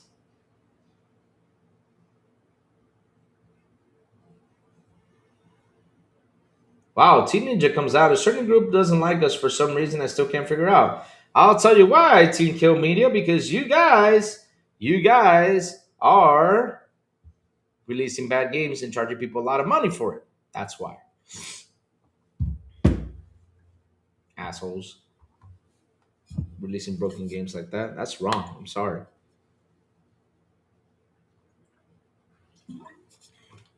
But yeah, Jacob, that's the whole thing though. Companies can do it. But the thing is, Jacob, you shouldn't here's the thing you need to understand though. And I keep teaching you guys this. And this is something I will always teach you along the way. We love gaming, right? We love Xbox, we love PlayStation, we love Nintendo, we love gaming in general, right? But there's a certain point where no matter how much I love you, it's starting to hurt. And so we have to always think for ourselves first, and then we think about everything else. That's why I always tell you guys vote with your wallet. Defend your wallet. Your wallet is your first priority. I cannot be thinking, oh, Microsoft, will it die? Will it not? You know how many Xboxes dead videos are out there and the company's still not dead? What I always tell you guys, and I would sit here and tell you, wait for the company to announce its death. Wait for the company to say this. Wait for the company to do that, which they're not going to because they're doing pretty well. It's all a bunch of stuff that's happening out there. And if they decide to kill it, then I'll be like, what the hell happened? I mean, from what I'm seeing, you guys have been doing pretty well, because hey, it can happen. I'm not saying it can't. It can happen because heck, it happened to Sega back in the day when we all were thinking Sega was doing so well, just disappeared. One day they said we're done. So look, guys, what I'm trying to tell you is that I know a lot of people try to get you to worry about companies. To try to get you to that point, let's worry about it. But listen, the company needs to figure out their stuff. And I always tell you guys, the only thing I crazy Louis worry about is what is the next game I'm going to play? What am I going to play? What am I going to enjoy? What am I going to have fun? Because once I turn that game on and once I start playing and my head is in the game, I don't think about anything else about just the game itself. Like, okay, let me go see if I tackle this guy down because that's the whole purpose about gaming. Gaming is a time where you literally put everything to a side and just focus your head on that stuff and just have fun, enjoy. That's the point about gaming. That's what you got to do. Just worry about what you're going to game next. all this stuff that media has shoved it down their faces, that console says, for example, well, it didn't sell well, that means the X was going to die. Yet you got Sarah Bond going out there saying we're going to make another console. Yet you got Phil Spencer saying we're going to make another console. Yet you got all this stuff happening. And now, one thing I'm seeing out there, and it's something that's cooking, right, is that I saw an article of someone saying that it's all you're going to start playing cloud gaming, and you're going to start forgetting about building a PC and stuff like that. Now they're trying to shove cloud in their faces, right? You say you can eat the cost. That's true forever. At the end, someone has to pay, and sure it ain't us. Well, Jacob, at the end of the day, the consumer has been paying for a lot of stuff as of late. I mean, go to the supermarket right now, and food is expensive. You got to eat to survive, though. And that's why I always say this: we have to protect what's mighty, and that is the money in our wallets. We cannot be that fall in love with the company, because there's people out there who do fall in love with the company, who stick to the company, and they become a fanboy, like these Sony fanboys are. When you go ahead and say to them, "Hey," in their face, that $10 upgrade thing is stupid. Yeah, you guys should fight about it. You know what they say? They go out there and defend, and look at now what's happened. Now you got Nintendo charging you the $10 increase for upgrades in games. That's what happens if you don't fight stuff. And it's sad that we as gamers and this in the social media and media itself and everything has us divided instead of us uniting, fighting this out here. You know, and if we would have stuck around and fought this, these companies wouldn't dare increase nothing. They wouldn't dare. They would say, "Man, let's not piss off these guys. These guys are pretty mean. They're mad about it. We're gonna have to find a way to suck up the cost and make it elsewhere." That's what they'll do. But the thing is, we're as gamers, we're so divided. We're literally divided that we don't go ahead and protest all together. We don't, which we all should. So that way they can stop. Because remember, this is a company, and they will always find a way to make the money, no matter what. 150K a year average for salary for a game dev is 50K in benefits and employer taxes 200K. They pay 30% of their wages in taxes. Not much left over the expensive areas. It can cost 500 million to make a movie, yet the ticket price is the same as a movie that costs 1 million to make, and Blu-ray disc are $20 each. Your Blu-ray disc costs 70. I agree with you. Nope. But Blu-ray, the thing is about movies, you only watch them once. Games, you can play them until the server shuts down to how many times you want. Well, same with Blu-rays though too. You can watch them how many times, but gameplay always changes. Game changes. How can I say this though? 'Cause, yeah, because looking at this though, that's a good one though. Now you have me thinking there. We love Xbox, and the bad increase is if they don't increase price, we keep eating the cost at the end. Our love doesn't exist. Jacob, we can love the brand 100%. We can love it, but it gets to a point where the brand starts to hurt you. We gotta fight it. Remember what Joel was saying about the wife situation, that if you have a wife and stuff like that,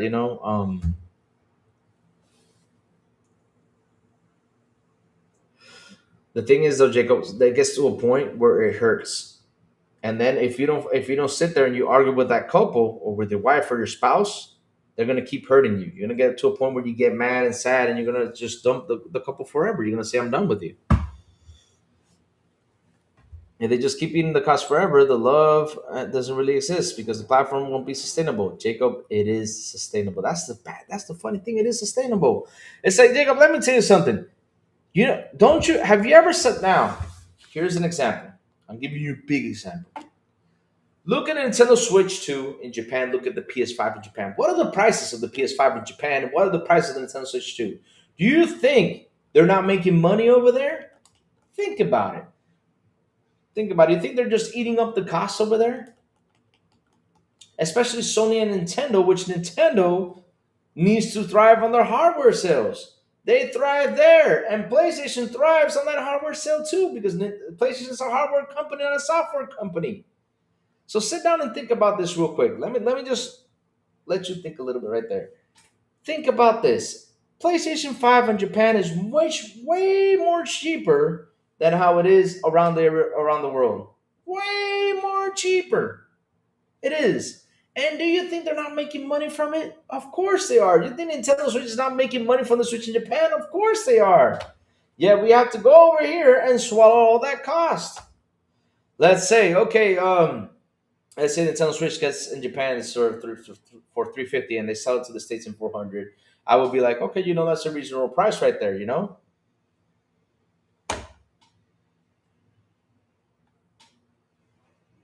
I mean, that's a reasonable price, but yet they give you like a pretty much 150 increase right there. You're like, what? 150 increase? I mean, and listen, I know how things export because I used to work for export business. I know the things that the export price in Japan, and I know the things that, and you sit down, you do the cost, take the cost out, take all this stuff, plus taxes and all this stuff, and tariffs and yada, yada, yada. And trust me, these companies can actually make $5 or $10 on the box. It's sustainable because they adjust price, cost, and strategy over time. Sustainability doesn't mean never raising prices. It means the business can keep funding games long term. Uh, take up. You're look. Listen. You're defending the company without noticing what I'm trying to say, though. You need to understand. I'm not bashing or trying to diminish Xbox here. I'm not trying to bash it or diminish it. I'm talking about a company in general. Because the thing is, this is a company, though, and at the end of the day, it's a company, and they will do anything to get your cash. That's why I keep teaching here in the chat, everyone. You gotta vote with your wallet. You gotta protect your wallet. That's why I always try to educate everyone. You gotta vote with your wallet all the time. Because look, we may love the brand, we may defend the brand. Because I defend the brand 100%. I go out here and I fight literally all the media stuff that goes out there trying to bash Xbox and trying to get people, positive about Xbox. I do that all the time. Of course, I do it because I feel that Xbox gets bashed too many times. I feel that all the time, and I'm tired of seeing it being bashed, though. But at the end of the day, though, even though I love the brand, if they do something that's gonna hurt me, right? And it's gonna get harder for me to defend if I don't talk about it and then just let them do whatever they want. Then it gets to a point where if I sit here and say, okay, oh, Game Pass is 60, yeah, it's good. Well, games are at 80. I'm screwed right there.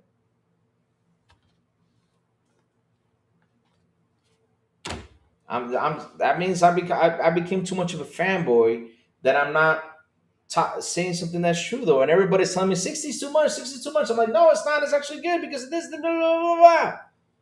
No, when you gotta be honest about something, you gotta be honest about something because at the end of the day, though, if we don't be honest and tell the company, hey, yo, company, I understand you gotta make the money, but you find a way to make it somewhere else. Because at the end of the day, you're hurting your consumer here that is gladly paying for this. That's the problem.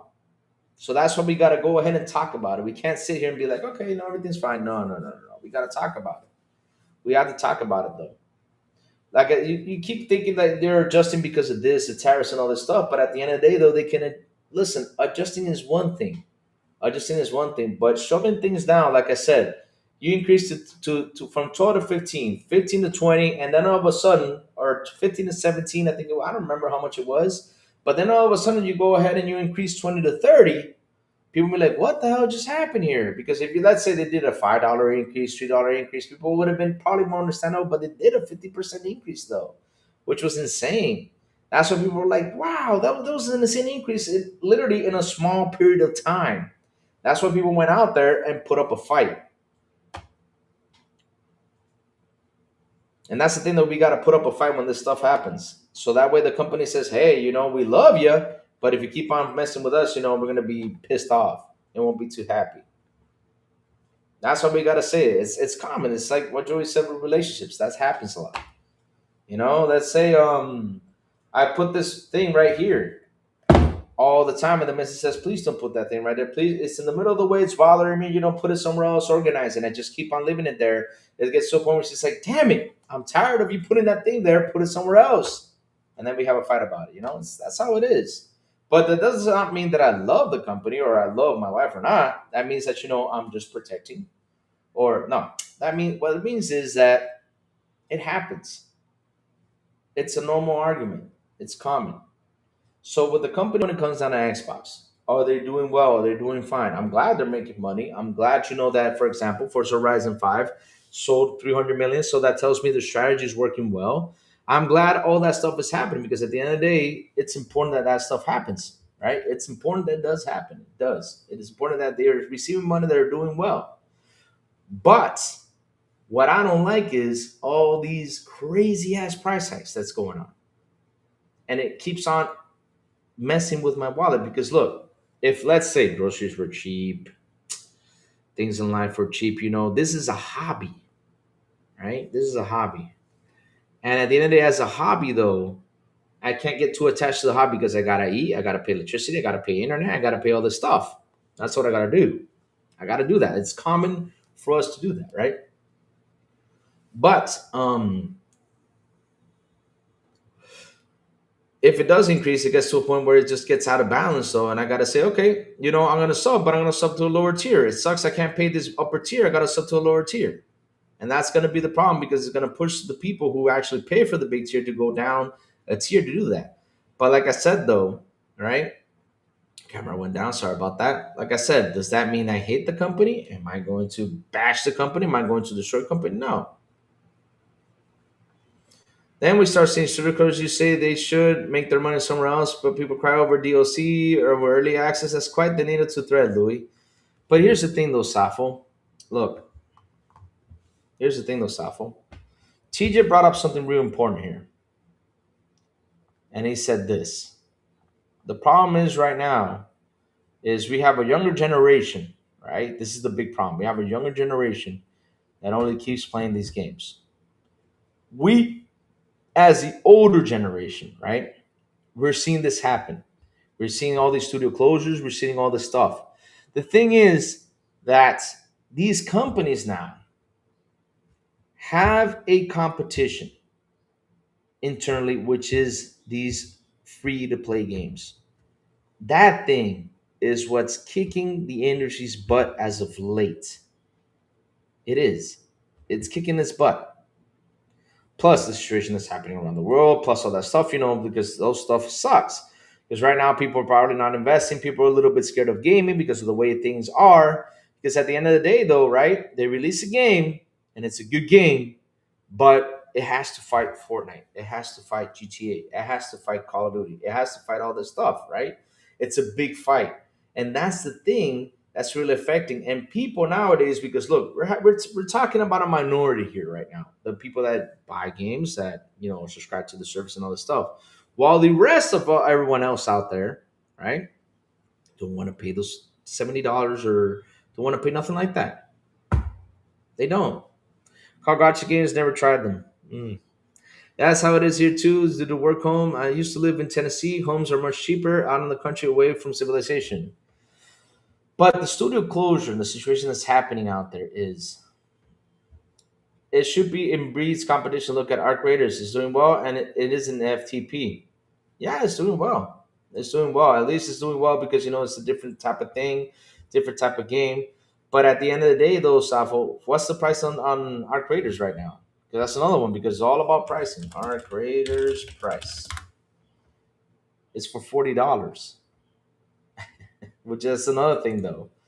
That's another thing we got a question in hand is the increase in price and all that stuff too. Like I say though, because $7 for a game right nowadays is actually pretty tough to go out there and spend 70. And like I said though, things have gotten expensive. They have. And this is a hobby though. A lot of us right now are buying on sales. A lot of us are doing this, which is normal. It's okay to do it. Because look, I remember when they were saying, "Oh, you buy your games, you are in Game Pass, you're broke, you're cheaper this." I'm like, "No, I'm saving money. I don't care what they say, I'm saving money. That's why I'm gladly paying for the service, I'm gladly using it, paying for it because I'm saving money. But at the end of the day, though, if they keep on increasing the way they have, like just boom, boom, boom, boom, boom, like I said, they should give it a while to let people to adjust. If people can take a while to adjust, it would be good, though.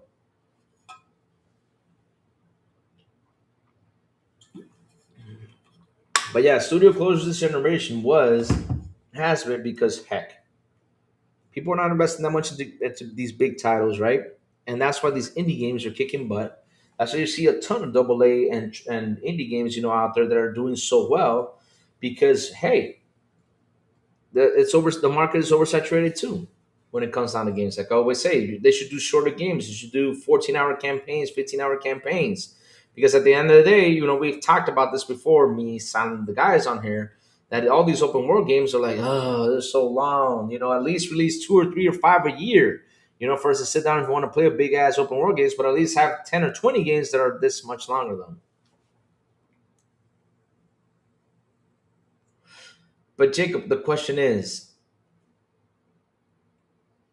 if you become $1 trillion company, you're not losing money. You're gaining money.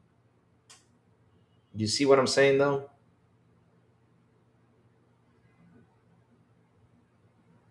They're $1 trillion company. They keep growing. They're not losing. They're making money. And yet, Jacob, okay, look what you're saying though. You keep focusing on the wrong thing. A company needs to increase prices to be able to not lose money, to be able to operate at that level that they are in. Xbox can afford 12 first party games a year, and yet you want them to go out there and purchase more studios. That's one of the main reasons I'm right now saying do not buy anything else. Adjust to what you have, and then later on down the road, go ahead and buy. You know, but that was sold last year in 5 to 7 years to make. Was following the industry trend to was following an industry trend to the mistake. By the time the game drops, gamers have already moved out from the genre. Yep, that's the thing though. That's the thing though. That's another thing that they're trying. That games take too long to make. That's another thing that's affecting them a lot, and that's why they're trying to change that with the whole AI situation to help them develop games quicker, to deliver games way more faster though. Getting away from the 2 or 3 year dev cycle, 100 employees dev team was the biggest mistake ever in gaming. Yep, 100%. That's something I say though. We need shorter games for a while. Do shorter games with a good story. We need games to have a good story behind it for us to enjoy. But Jacob, look, you need to get out your head and stop worrying about if Microsoft is going to die or not. They're not, bro. They're not. They're making a ton of cash. And if listen, here's the thing. If a company, and I keep telling you this, if a company goes out there and recently purchased something, I'm telling you recently, this was 2 years, literally a year ago, they finally completed the purchase um, of a division, which is ABK, that's $80 billion in total. 80 billion, what I mean by 80 billion is with the lawyers and everything they had to go out there and do. They spent that money, right? Not and right after they spent that money, you think they're going to close it out? No. It's going to take a long time to close that out. A long time. Because they got to recuperate that money. Not only that, they're making cash. They're making money. They're really spewing in that money. They are making that money. They are. They're making a ton of cash right now with the ABK deal. They are. Doesn't mean Xbox can lose money forever. Why do you think Xbox loses money though? That's the thing though. Stop being fed by what people are saying out there, saying that they're losing money. They're not losing money. They're making a shit ton of money. we're, co- we're consumers games on one industry where people treat a product like a sports team. You know how I know they're making money? Because listen, how do I know this? Even Matt Piscatella came out and said it. When someone was saying Firefield, Matt Piscatella came out and said why Firefield is bringing in a lot of cash through Xbox. They are. Woo!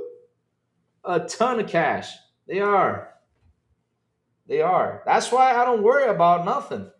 Why do you think I always tell you guys? The only thing I worry about is what is the next game I'm going to play? I'm not worried. I just don't confuse Microsoft with the size with infinite money. Nobody's saying infinite money here, Jacob. Nobody's saying that.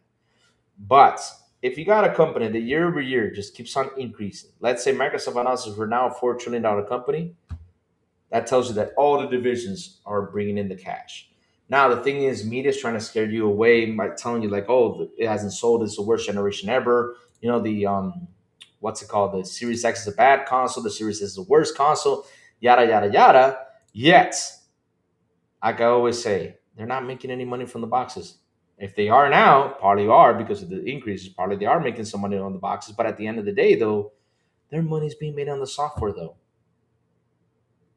That's why I don't worry about nothing because look, software is what's kicking ass. And looking at the software side of things, though, like I said, if they keep on increasing it, Somebody might come out there, do the same thing, example 10 cent, get you a service, and it can literally kick your butt out of the curve for a cheaper price. And it can happen down the road though. That's something that can happen. That's something that can happen. That's why, as a consumer, if I don't go ahead and tell Microsoft, stop increasing, you're making people mad, take a little break from the increased prices because I get you have to increase. I get all that in order to survive because of tariffs and all this stuff. I get all that stuff. But if you keep increasing like that quick and don't let people adjust and see if it's actually a value to be part of, because you got to get people adjusted to this. It's like Netflix, right? Listen, I've been a member of Netflix for the last 10 years. And each year they increase the damn price on me. Have you ever heard me bitch about the Netflix prices? No. Because I'm a happy user because I'm already adjusted to Netflix. They gave me the time to adjust, and I'm happy about it. Not only that, the time when I go in there and use it, I see they add new stuff. I see they put new things, and I'm happy about it.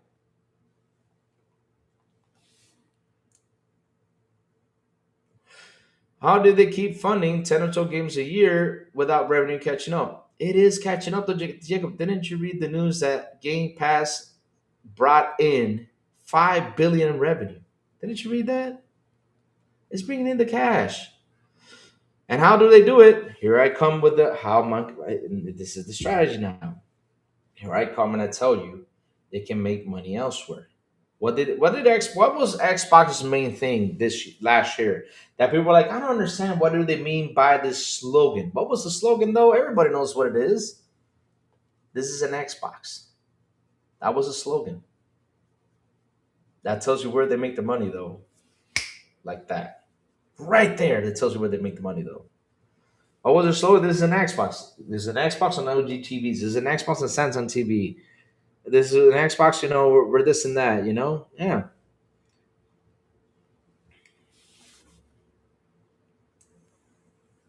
That's where they're making their money, though. And they're doing pretty well, though. Nah, it's actually been a good debate. I like debating this. It's actually a good debate, though. I like debating this. It's a good conversation, though. They're actually bringing in the cash.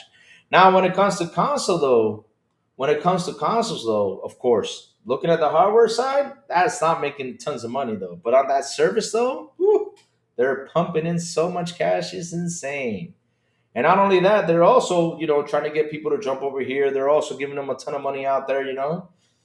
The problem is that people feel entitled to for starting out because I'm saying the Xbox isn't healthy if they refuse to increase.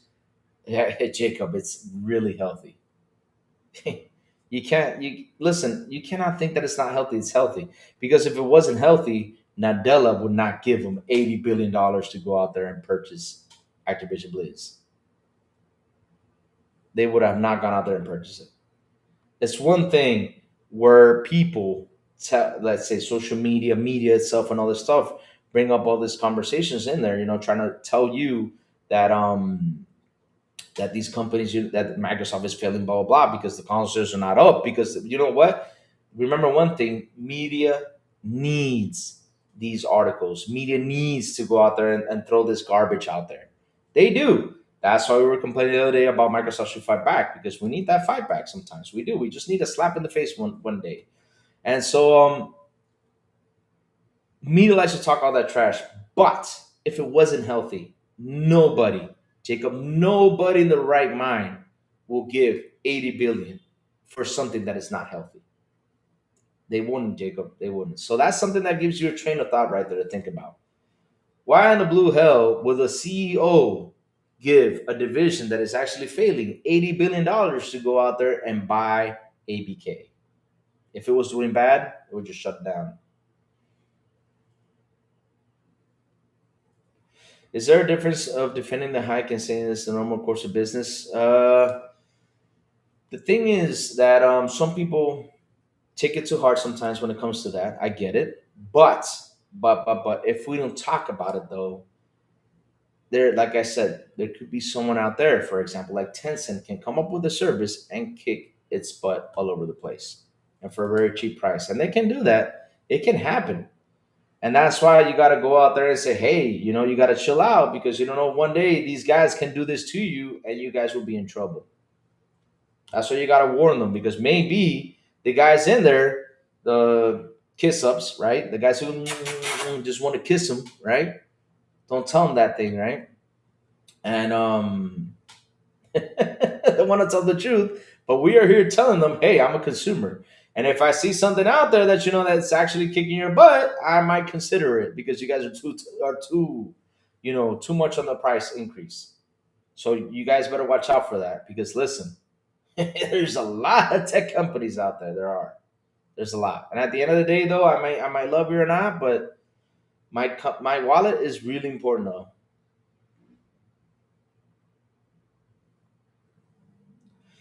Yeah, but Jacob, the thing is that this generation has all been increases, increases, increases, increases, increases, increase, increase, increase, increase, and it's going to get to a point where it's going to get crazy. Remember on Monday when I was talking with Joey, and I told Joey, "Didn't you see something that I saw that's interesting though with PlayStation fives though? PlayStation Five, the year before they sold 25. A couple years ago, they sold 25 million consoles per year. Then they dropped down to 21 or to 20. They started to drop down, and now this, if I sit down and look that on, let's see, what was the time that in 2024 PlayStation's number was at 75 million, and this year in 2025, as of September, they were sitting at 84 million. They only sold 9 million consoles throughout the year. That's what it told me. 9 million. They only sold 9 million. 9 million consoles throughout the year. That's what they sold. 9 million consoles. So from 25 million, they dropped down to 20. They dropped down to 18, and now they dropped down to 9. They dropped down to 9. That's a massive console drop. That's why when you look at your leader, the competition out there, which PlayStation is the leader on console sales, we know that for a fact. When you look at that leader and you see the console sales are dropping by down, it's because of all these increases. Because right now, this gen, the people who are on PlayStation 4, they should have started buying the console if it was on a discounted price. But they're not. All they do is increase. But it gets to a point where people increase too much that we as consumers will find the alternative, like which I saw over when I was in California, right? And talked about this before. I have a nephew.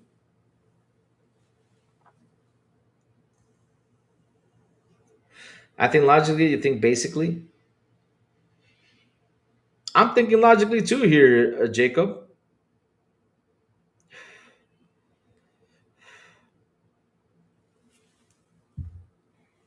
Exactly. There you go. See?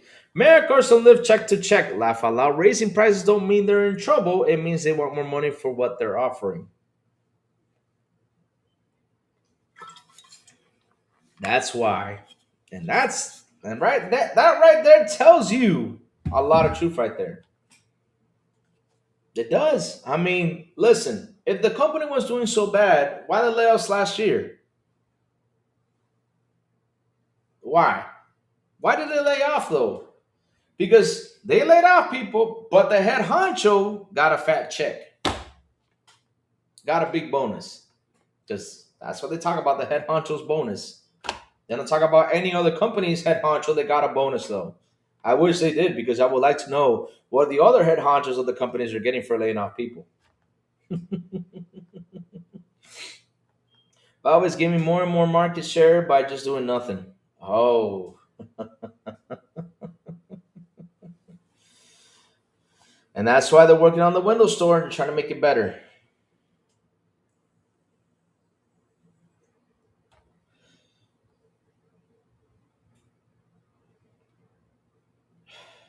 Why did you time him out though, Jacob? He was right for what he said though. I don't understand why did you time him out though. Well, I might stop listening to Lou if he keeps answering to Jacob, dude. He must. I don't know if any podcaster wastes more than 2 seconds. Oh no, Vida Bolton, listen. Sometimes, here's the thing about life though that I learned a long time ago. Sometimes, you got to sit down and talk to some of the fans out here, and you got to talk to them, so they can probably understand, what things are going through. I understand, it might sound annoying though, but at the end of the day, though, I like this type of discussions though, because these discussions, a lot of people get educated and try to understand more of the business side of things that people don't understand though. And at the end of the day though, this is a subject that some people have to go out there and just talk about it, because you don't read this out there.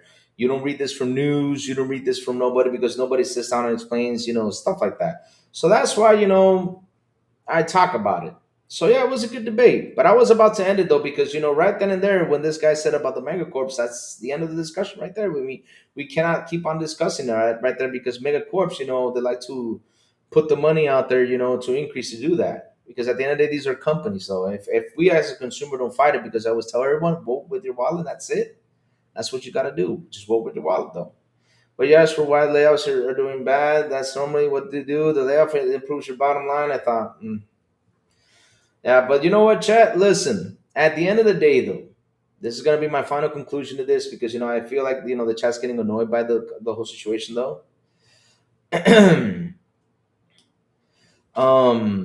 At the end of the day, my chat is this: always vote with your wallet. Take care of your wallet. You might love anything, but vote with your wallet, chat. That's all I gotta say. Vote with your wallet. If you find sales, buy your games on sale. If the game comes out great at the beginning, go ahead and buy it. If not, go to a service, subscribe, and have your fun. That's all you gotta do. Have your fun. Play your games and have fun. That's all you gotta do. Releasing on May 19th, let's pop up in Forza Horizon 5. Yes, that's something that I saw out there from Ecstasies. But at the end of the day, though, I'll just wait for the company to announce. If it's true, cool. If it's not, it is what it is. Let's see what's out there, though, chat. Let's see what's out there.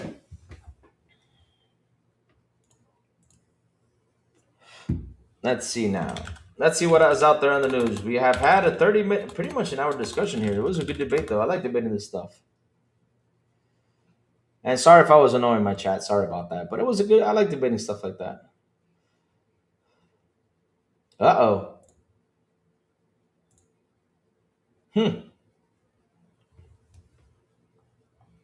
Let's read into it.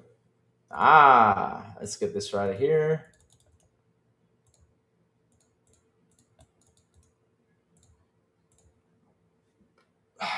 So here we go.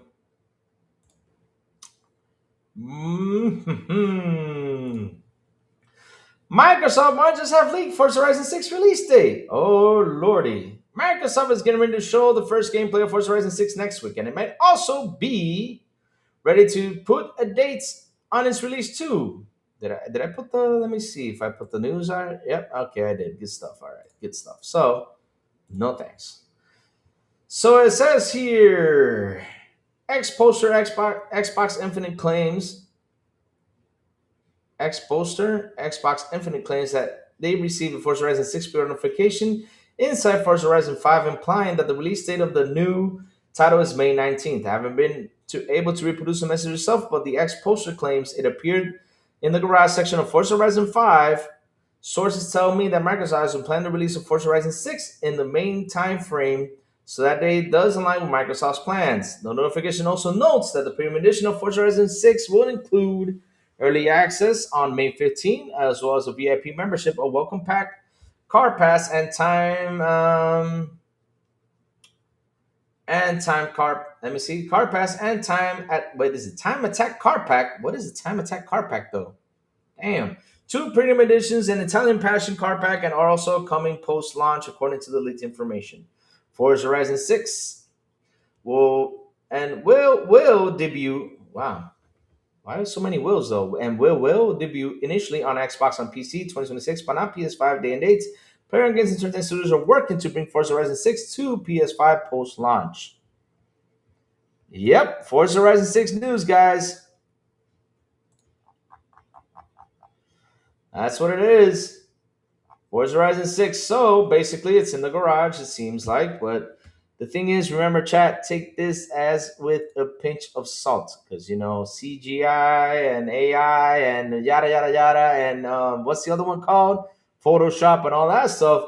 It can probably fool us around a little bit. So, yes, Take this with a grain of salt, my chat. Take this with a grain of salt. If it's true, cool. If it's not true, hey, my chat. At least we know. Because remember, in the developer direct, they show you what they release this year. That's what they show you, though.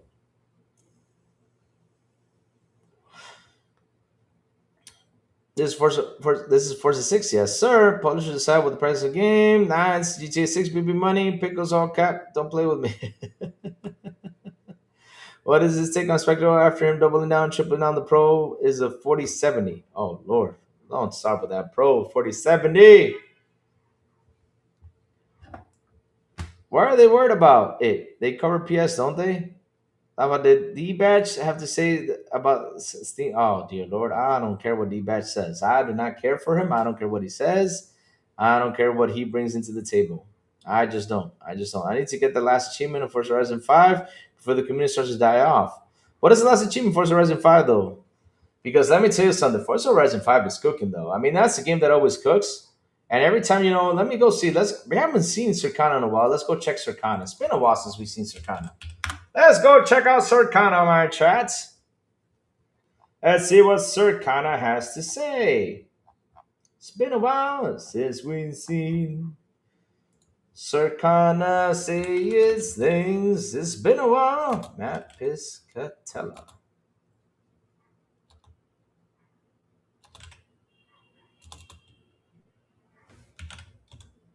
Uh-oh. Did he leave? Oh, no. I think he left. Uh-oh. Let's see now if he's in here because now I can't find his name. Did he leave the social media from Blue Sky, though? I mean, someone was threatening him the other day. I read about that. He posted out there. I don't know who the heck was threatening him. I even asked him, what did you say that'll get him so mad, though? That was crazy. Oh, don't tell me he left Blue Sky. That would suck if Matt left Blue Sky. I'm not seeing anything from Matt Piscatella. Wow, where is he? Uh-oh. I'm not liking this chat. Let me go find him. Uh-oh. Shoot.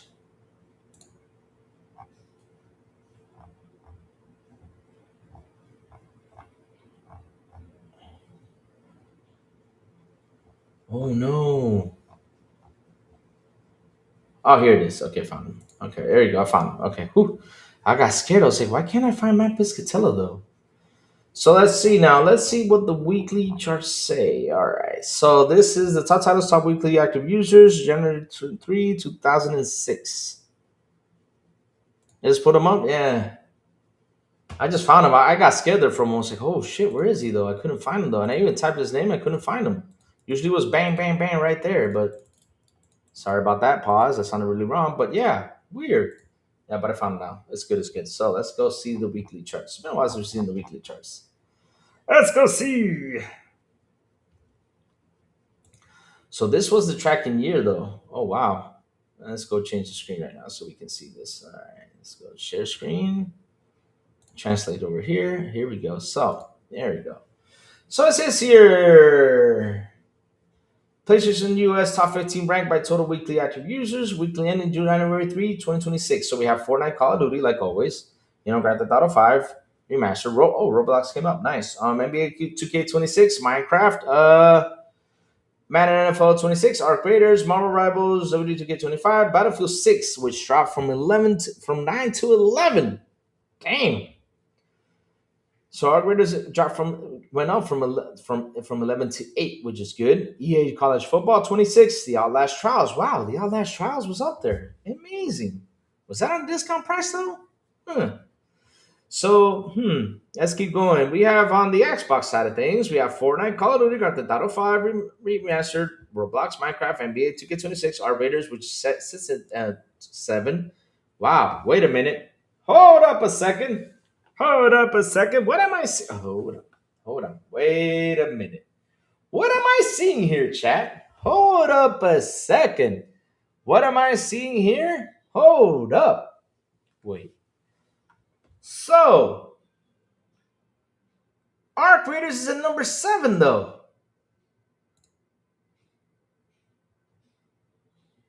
And on Sony's at number 8, though. And it was an 11, and it dropped down to 8. So, wait. And In Xbox, it's 7 and 7. So it's been lasting in 7 though. Oh, so we do buy games, huh? Yeah, we do buy the games. Yes, sir. We do buy the games. That's what it tells you right there. That we do buy the games. Yep, that's what it tells you. Oops, sorry about that, chat. So let's keep going down the list. Oh, Lord. Battlefield 6 still sits at 8. While on Sony, oh, Lord, I'm in slander mode right now. Well, Sony, they say that was going to be the Call of Duty killer. It dropped down to 11, though. I thought y'all wouldn't be playing Battlefield 6 yet. In Xbox, it's 8 out of 8, though. And you guys dropped Battlefield 6 to 11, though, when it was in 9. Seriously? Seriously? Let's keep going. All right.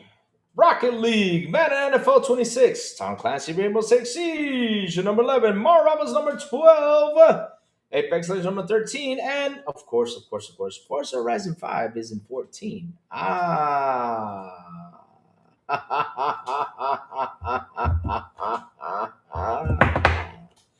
Now it's at number 14, Forza. And that's the thing, though. Like, even though sometimes Forza Horizon 5 kind of slips away, but then it comes back. Slips away for a little bit, then it comes back. Slips away for a little bit, then it comes back. That Forza Horizon 5 is cooking. It's actually a really, really popular game. Microsoft really hit it off with that game. They've done amazing. So happy to see that Forza is still on the list. And it's been, what, 4 years since it released, and it's still on the damn list. Damn. You keep cooking, Microsoft. You keep cooking. But yeah, Call of Duty is number 2.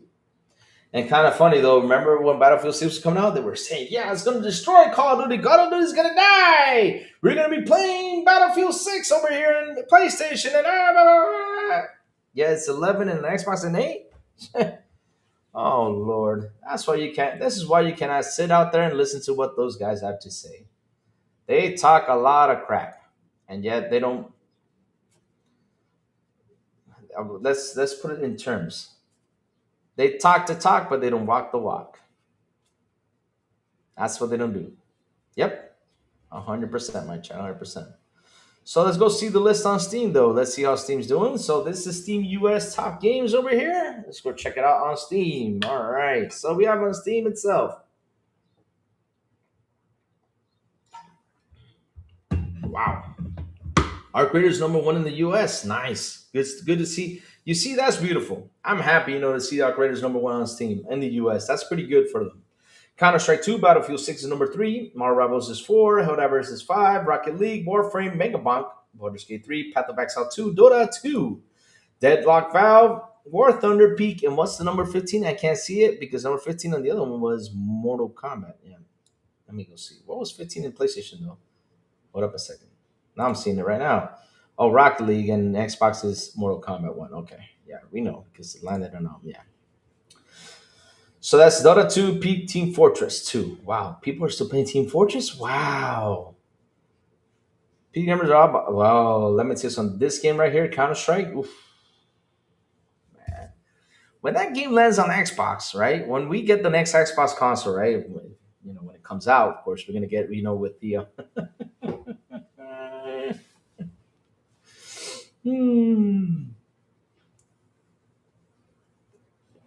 When that game comes to Xbox, trust me, it's going to be on top of the list right there on Xbox because Counter-Strike is such a big game. Still to this day, it's one of the biggest games out there. So Counter-Strike 2, Arc Raiders, Battlefield 6, Dota 2, Helldivers 2, Marvel Rivals, Rocket League, Path of Exile 2. That's TJ's game. Warframe, Baldur's Gate 3, Megabonk Peak, War Thunder, RV there yet. That's the RV game? Wow, I got to try that RV game though. Deadlock from Valve. Nice, number 15. And in Mexico, this was in where? Ranking you into? Oh, that was in Canada. So in Mexico is Counter-Strike 2 Arc Raiders. Wow, Arc Raiders number 2. Nice. I'm happy to see Arc Raiders up there. Marvel Rivals, Battlefield 6, Helldivers 2, Peak, Left 4 Dead 2. Man, that Left 4 Dead game is never going to leave on Mexico, though. People, I don't understand what's going on with that Left 4 Dead over there in Mexico. They play that game like crazy. Every time I go to Steam Charts, I see that game right there. Overwatch 2, Clear Skirs Expedition 33. Wow, number 10, nice. Repo, Rocket League, Monster Hunter Wilds, Rainbow Six Siege. Oh, wow. Oh, wait a minute. Wait, hold up a second. What am I reading there? What? No way. The Master Chief Collection is number 15. Ah, hell no. Oh, Lord. Man, Xbox is cooking. No matter where they are cooking. Wow. That's pretty good stuff right there. Bro Boy says, "Did you see Japan Hayes Xbox Twitter account was suspended a few days ago, right?" Yes, I did see that. And I'm glad he got suspended because all that dude did was spew hate for crap. He spews hate for crap. That's a, and not only that, he also talked a lot about Japan, Japan this, Japan that, and all of a sudden we find out you're from Canada. What? Good Lord Almighty!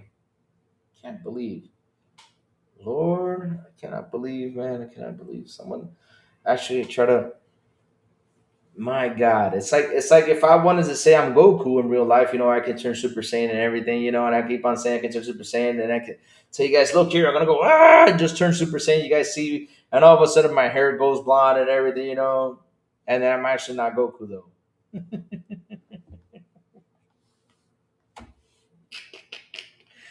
Lordy, lordy, lordy, what? Seriously, the lies. People just, I don't know why people have to lie from where they're from. I don't get it. That's just something I don't get it. Just because they want to be part of like the cool culture, but it's in your head that you're part of a cool culture because all our cultures are different no matter where we're at, though. Any culture is cool. Oh God, I just gotta laugh at that. Oh man, that guy was interesting though. Jesus Christ, our Lord. Louis would turn Super Saiyan for some hash browns. Damn it! Why do you guys always have to bring up food in here? Stop bringing up food. I'm hungry. I've not eaten breakfast today. I'm not. I'm not kidding you. I got on, woke up this morning, clean up some stuff that I had to clean up. And then,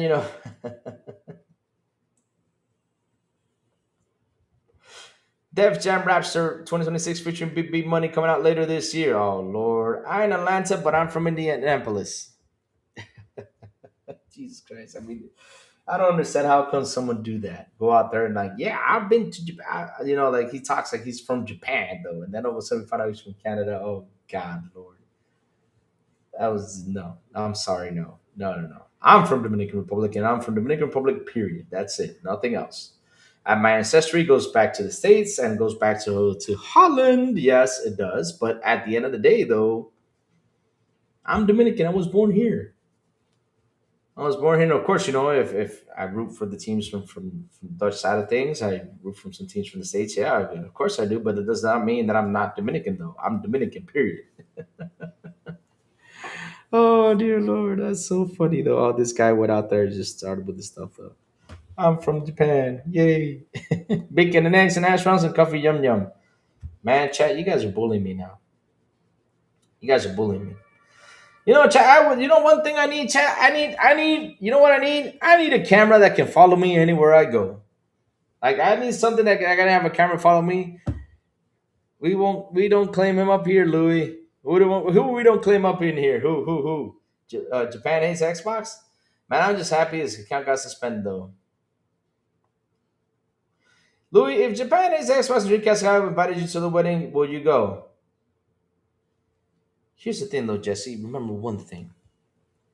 If you get invited to a wedding, always go. That's the day you get free food.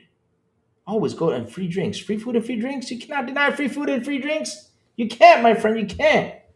You just know Japanese has a katana replica sitting on his. Oh, I have a katana replica. It's in the closet, though. I got a katana replica. And I have the Ronnie Kenshin replica, which I can go out there and just. And be Ronnie Kenshin. Yes. From Samurai X.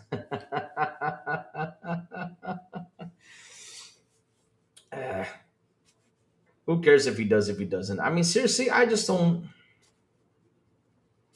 That's the thing, though. Like I don't understand why people try to do stuff like that. It's a weep confirmed. Oh Lord. Now? Why would I go on their honeymoon though? No, I don't need to go to a honeymoon. I just need to go to a wedding. Like I said, Doesn't matter what wedding it is. If you get invited, you get free food. You got to check out what the menu is. If they tell you, oh, what's the menu? Oh, if it's lobster, shrimp, you got to go. Man, you got to go at least for the food and then get out. You don't have to do nothing else. Just get out. Yep. And free drinks? Heck yeah. I don't mind that, but honeymoon, no. But look, I don't know why they seriously I just sit here and laugh at that stuff. I don't get it. I don't get it. I don't know why they go out there and just make up stuff like that. Seriously.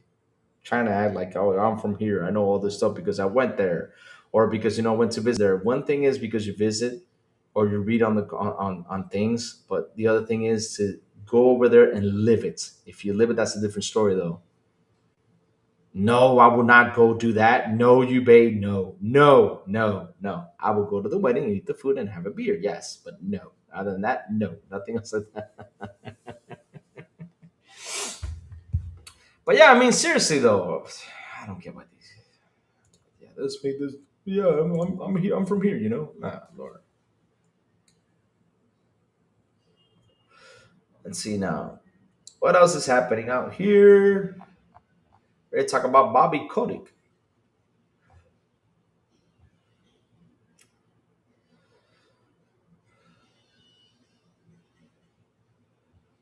Wow. Oh, did you guys hear they shut down on the Deadpool studio and everything? That sucks. That pool game looked really fun though. Man, that sucks that they had to show that thing from Meta. Ah, layoffs, layoffs, layoffs, layoffs, layoffs, layoffs, layoffs, layoffs, layoffs. When will the conversation of layoffs end? I guess it will never end. And I have way more layoffs happening out there.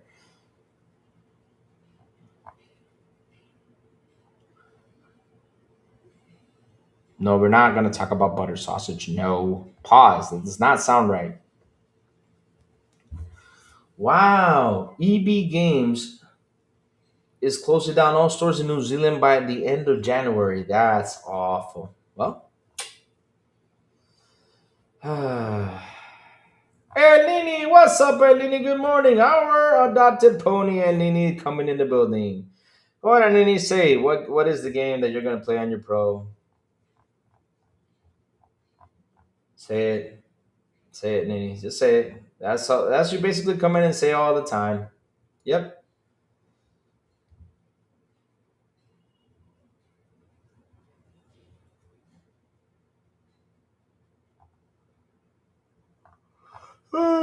Let me see, chat. I'm just looking for something else. Let me see. PlayStation on person to person Spanish game shops like this in Madrid.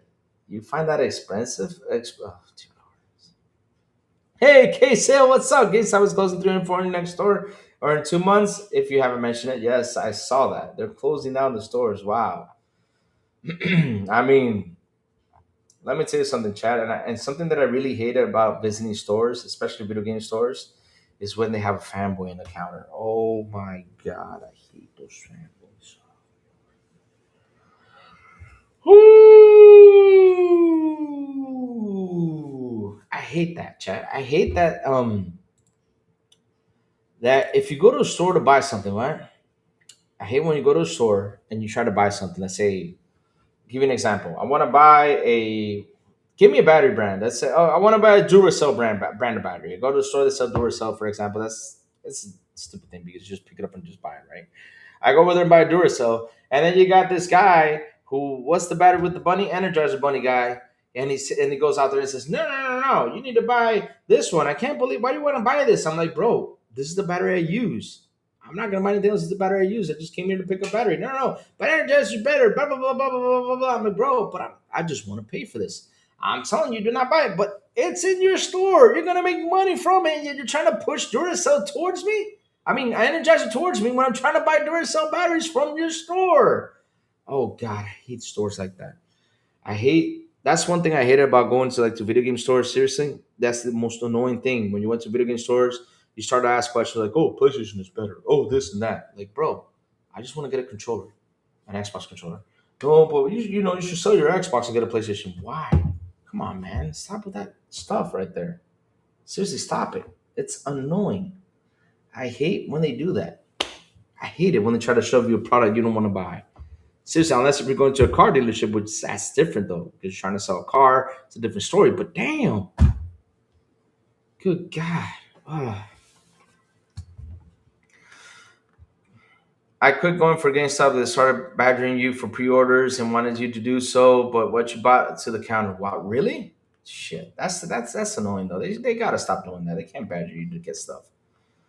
GameStop could survive only so for so long. Meme stock and Funko Pop resellers. Speaking of that, where my Funko Pop at? I ordered a Funko Pop. Where is it?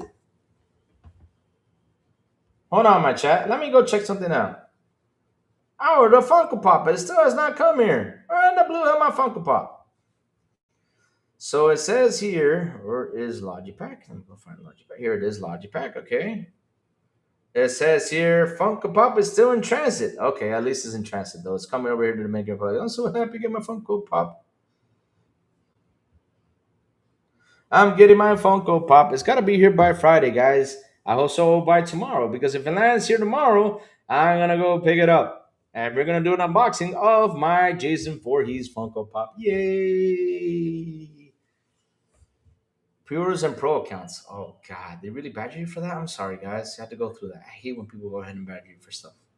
I seriously do. It's annoying when people badger you for stuff. Ugh. Call of Duty says we're down 6%. Already read that. Okay, screenshot for Horizon. What are we getting? Let me see what else is cooking.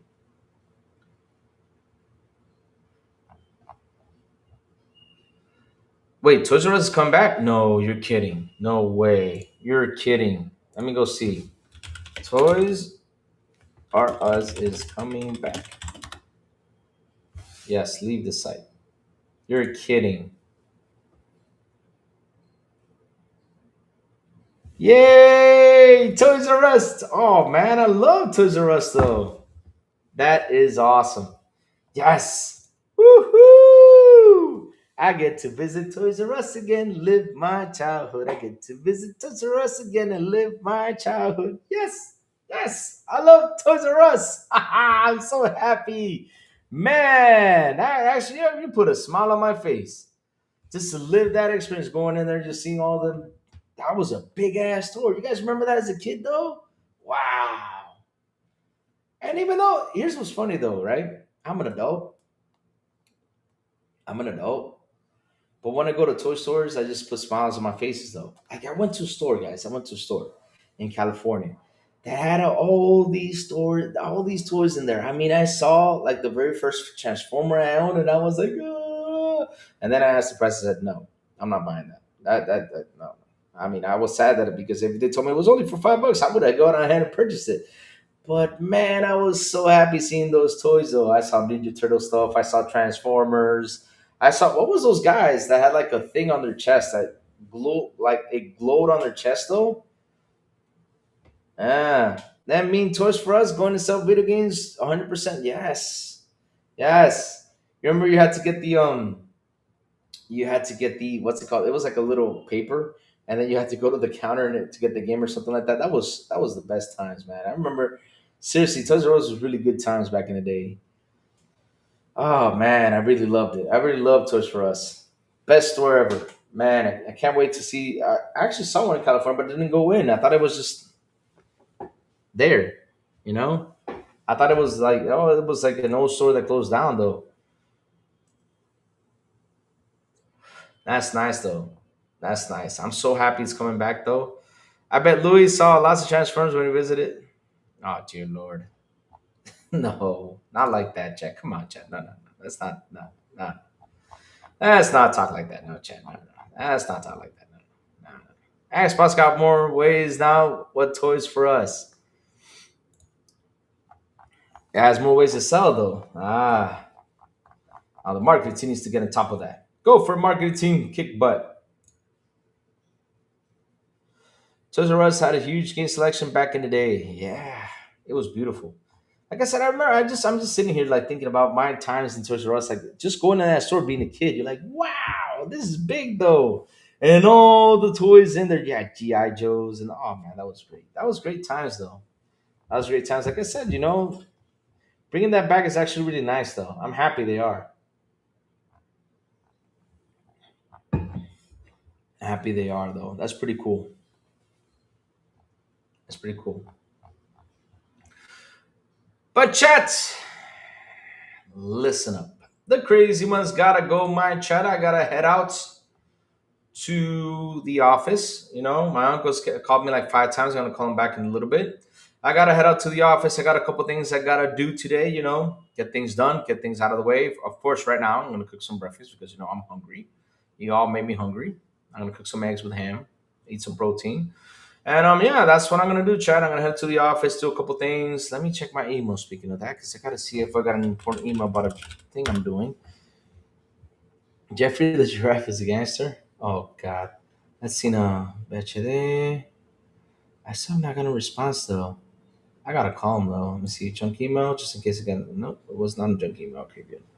All right. Green eggs and ham. That's Sam. I am. Yep. So yeah, Chad, I gotta head out. I gotta do a couple things. But like always, before I go, tell me what you've all been playing, my chat. What you've all been playing, my friends. What y'all been playing?